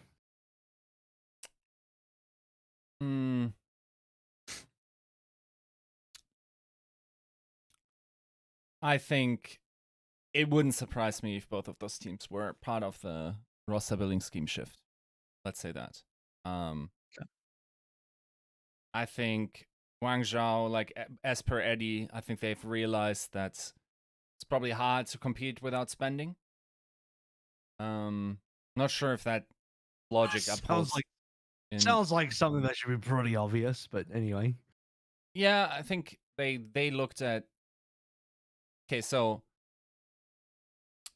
I'm not throwing anyone under the bus here, but like I made that that comment as well, that spending pretty closely tracked correlatively where teams landed, with notable exceptions. I think the Overwatch League gave scorecards in terms of spending to the teams, and the Spark concluded based on that it wasn't actually the case, and that you could make effective choices. Problem with the stat cards, as I got to look at them and evaluate them, they don't tell the full story in terms of like what kind of metrics are encompassing by them. So, like for instance, Justice weren't the top paying roster, right? That doesn't mean they're not the top spending, for instance. Not saying that's true, but if you're spending in terms of the facility you're in and whatever, like that needs to be factored into the situation, right? Now, I think it's going to be interesting what the Charge are doing in terms of like their direction. I think their most effective season was season 2, sorry. I think, right? Their season 1, yeah. Yes. Their debut. And then they won a stage in season 3, I suppose. So yeah, but with hybridized rosters, so to speak. Hybridized. I'm not sure if that's a word. I'm not sure if that's a word. But yeah, I think they have a sick setup in for their team house. This is a team that should be playing towards the top spots. I think with the talent they had on this roster, I think they could have expected a better result. To be honest, I could have, like, as we stipulated before, like, Karif is a player that's super, like, polarizing in terms of the opinions that he attracts. In my mind, Karif, Mandu, like, I didn't understand why that deckline didn't attract way bigger controversy or criticism than the Washington backline. I think in hindsight, I'm also validated in that point. I think they were actually worse. Yeah, I think step one is hiring a sick backline. Yeah. I think you can build around Choi one easily. I think Eileen is salvageable for sure. You'd probably need a third banger DPS in there. And the tank choice is so hard. I'm not sure. Like, Krong, honestly, like, has Krong ever looked great on anything but Sigma? His diva is actually pretty pog. He's known to be like has a very high ultimate eating rate from his matrix. Okay. Yeah. But beyond that, I don't know how highly I rate everything else. But I actually think his diva is good. Yeah. I'm not sure if that's enough if you want to be a top team in the Overwatch League competing against the Shanghai Dragons supposedly next year. Sure, yeah. Like, well, are you trying to beat the Shanghai Dragons? Because you better be ready to spend way more than you're currently spending to do that. I don't think that's a fair comparison. I think Charge are not trying to beat the Shanghai Dragons next year. If anything, they would love to just get one over their regional rival Spark. And that would be a good start. Like, fucking do that. Yeah, Just if you're trying focus on to that to start with. win, if you're trying to win the league with the roster that they have right now, I don't know if delusional is the word that I would use. Yeah, but, I'm not saying that needs to happen, right? Like, no, but I think they're not that's even another close to second place with this. Exactly. That's what I'm saying. Like, if that's the goal, then you're not messaging that with the way that you're building the roster, and you don't have a ton of time to do that. So, like, either you're lying to yourself, or I would agree. They're not going for a championship team. Here's something you guys just all forgot about, by the way. Some of the biggest problems for both teams was the coaching staff, being that they just didn't have any. Yeah. Yes. Like, both teams just Very jettisoned true. their Yeah, coaching staff over the course of the entire year. That caused major issues. I watched the Guangzhou Charge documentary today. It's a 30-something minute video, 34-minute video on Charge's YouTube. I heavily implore anyone who hasn't seen it to go watch it. It's a bit of a sad watch, so get some tissues out for the tears if you're inclined to be emotional. Because it does go into detail about how hard it was from the perspective of getting the team on the same page as a mixed roster. And yes, you'll say that other mixed rosters have done a good job, but they've, I don't know, not all cut from the same cloth apparently. But they had major issues with the coaching staff, and various interviews and various insights from both the eventual coaches of the Charge that took over, Extra, who came in midway through, who tried his best, and then Sung Woo, who came in quite late, tried his best, but it was just too little, too late, and they only had one coach at a time, and there was some very specific quotes in there, like Extra saying, like, "Yeah, I would love to have some help here, but it's just me, and outside of eating and sleeping, all I do is focus on coaching this team," and it still wasn't enough. He's just one guy. And there's only one guy can do so much here when your team is that far behind. And then Spark, obviously, Pagion, since after that, they just had a revolving door of people. U4 is the only one that's still there. And I don't even want to get into U4. They got rid of him, thank God. So I don't know. Both teams had those issues. I think those were heavy issues for the teams. So we didn't even talk about that. Agreed. Not too much else, though, on that. Final team I really want to get into before we kind of end things as we have another just gigantic episode is the Boston Uprising, where they've only kept Valentine, Punk, and Faith. So Color Hex, I'm 37, Fusion, Stan 1, Gable, Shi Myung Bong are gone. Fusion's retiring.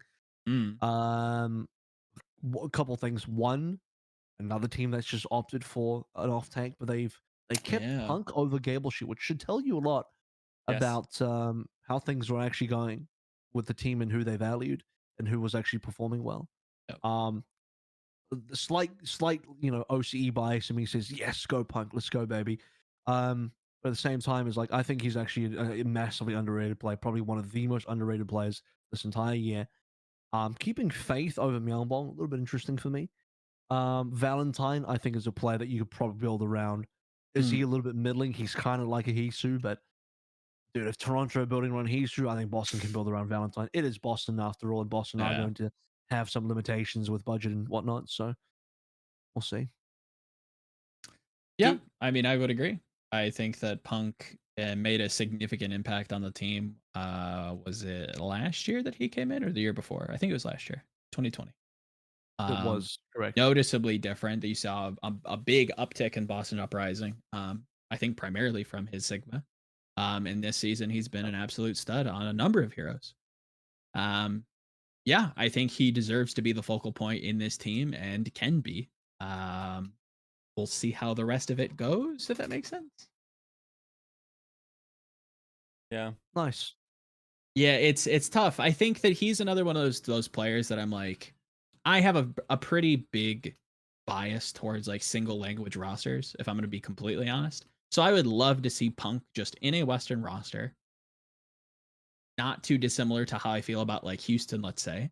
Kind of leading the charge for that team, being not a superstar, but somebody who can be a superstar. Can I say on the right team, and maybe Boston next year could be the right team, but on the right team, Punk can have the same renaissance as Hawk. Yeah, easily. Yeah. I would say big. I would say better. I would say much better.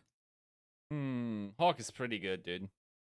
I don't disagree. I think Punk can. He became really good, but you'd have to remember how low he was on people's lists. Yeah, sure, but I think it's really hard to be better than Hawk was this season for Punk. I'm not saying Punk could be better. I'm just saying Punk could follow in the footsteps and follow that kind of blueprint. Yeah, I agree. Yeah. Just because Joe's saying like significantly better, I think that's very hard. You probably almost need to be the best tank in the Overwatch League then. Fair. Maybe not significantly, but I think like being slightly above, if not at least equal, I think is very feasible. Yeah, no, the guy clearly has talent. Like if you bench Geboshi, who was overhyped but still was a good prospect, then you're good. I think from the information I always got, oh my god, it sounds like I'm getting like this insider information when that's actually not really true. Like the way it has been communicated. I did an interview with Baroy, and he mentioned in that one that like the players pretty much talking positively about every single one of those players that remains, and additionally also Myeongbong, which is, by the way, for me the surprising part. But like I'm 37, had a renaissance this season, even though of course he's out now. Valentine was their star player for the most part. Punk is great, and they have like very positive impressions of Faith. Not only like what he brings on the server, but also what this guy provides behind the scenes. So makes perfect sense if they were to keep him. So yeah, Boston's rebuild again will be interesting. It's very interesting to see who they have focused on as a core. And the fact that, by the way, Punk didn't just beat out Gable, he also beat out Stan 1. So yes, Fusion retired, but I'm pretty sure Punk would have beaten out Fusions even if he didn't retire. Yeah. So you can pretty much say that Punk in the tank battle royale on his own team, he's got that chicken dinner, Yeah. But will be interesting to see if maybe they can get Myeongbong back, or whether they're looking for other options. I would have thought that Myeongbong would have been a potential lock. Yeah. Maybe Myeongbong doesn't want to stay. Maybe he thinks he can get a better team, and maybe he could. Who knows? I mean, I rate flex supports really highly in the next game, so Myeongbong could be a hot ticket. That's about it. The only thing left to do is just the real passing, glancing look, extremely tiny at every other team. The reason why we didn't go into details here for the other teams is there's not a lot there. Either they haven't done anything or haven't done too much yet. You have Rain, some won't. Some of these teams won't make any changes. Some of them have changes yet to be made. That need to make them soon. There's only a couple of days left. Yeah. Rain have mastered look into free agency. He's exploring it. Whatever that means. Fuel have dropped Pine, Jixer, and Repel. But I've otherwise okay. You would consider maybe that's kind of significant, but Fuel have basically kept their entire core, which is very, very strong. If they played Overwatch 2 with only Delha Sparkle, Harmon, Fearless, and feel that okay, they still need to support plus one more support, that might be okay. I don't know. Maybe Stoho would be good enough. We'll see. And then who else we didn't talk about? We also did not talk about Valiant. No idea. They've not announced anything. So who knows? And then Vancouver. Vancouver It's and like, Dragons. Vancouver have dunno. announced nothing. Dragons, the one thing I will say about Dragons is okay, they've dropped one player and developed and they keep everyone else on. What that says to me is why drop develop over who are you? And the reason I come to, the conclusion I come to, is that they believe that they will run into more of a flex DPS heavy meta for Overwatch 2. And so they would rather bank on keeping a substitution with who are you than develop. That's really what I get out of that. Fair.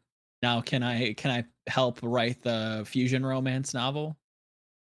If fusion You maybe want drops develop? maybe if fusion drops a bag on proper again, I could be like very much like mixing, paints here because I'm not familiar with the players, but I hear develops very good, specifically from you guys, and I hear that proper is very good. Is that maybe like the future fusion lineup?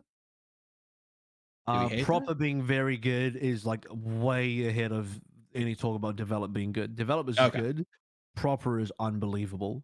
Like sure. proper is like reached a mythical level so high that I'm concerned that he might get overhyped and he might not be able to Just reach never. the heights Yeah. that's been talked about because it does sound like some actual Olympian shit. Like it sounds like Mm, some pantheon level shit where he's ascended to godhood. It's I don't know. There's a level there where you have to be realistic and but developers still far below that.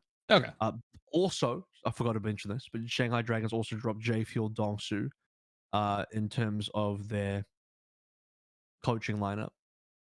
So there is that as well. Some I don't know, potential maybe. coaches on the market, maybe moving into a I mean, head there's a coaching lot there. position. Yeah. I mean, Moby Dick's available. We talked about him already. Yeah. Yeah. Definitely some pieces to Toby's rebuild. available. Yeah. I don't know. It's a Uh, weird one. This I again, can. this one's gonna be weird. Next episode's gonna have a lot of like I expect like people to start making moves. People like Yeah. speculation's gonna be a whole lot easier when we start to see like the intention. I expect Chengdu to make some moves. I think Okay. Among's only the first. Okay. And let's be real, they have 3 tanks. They don't need Yeah. more than 2. And Gaga and Amon were pretty interchangeable. You were not going to keep both of them. True. They have 4 supports. I don't think you keep 4 supports.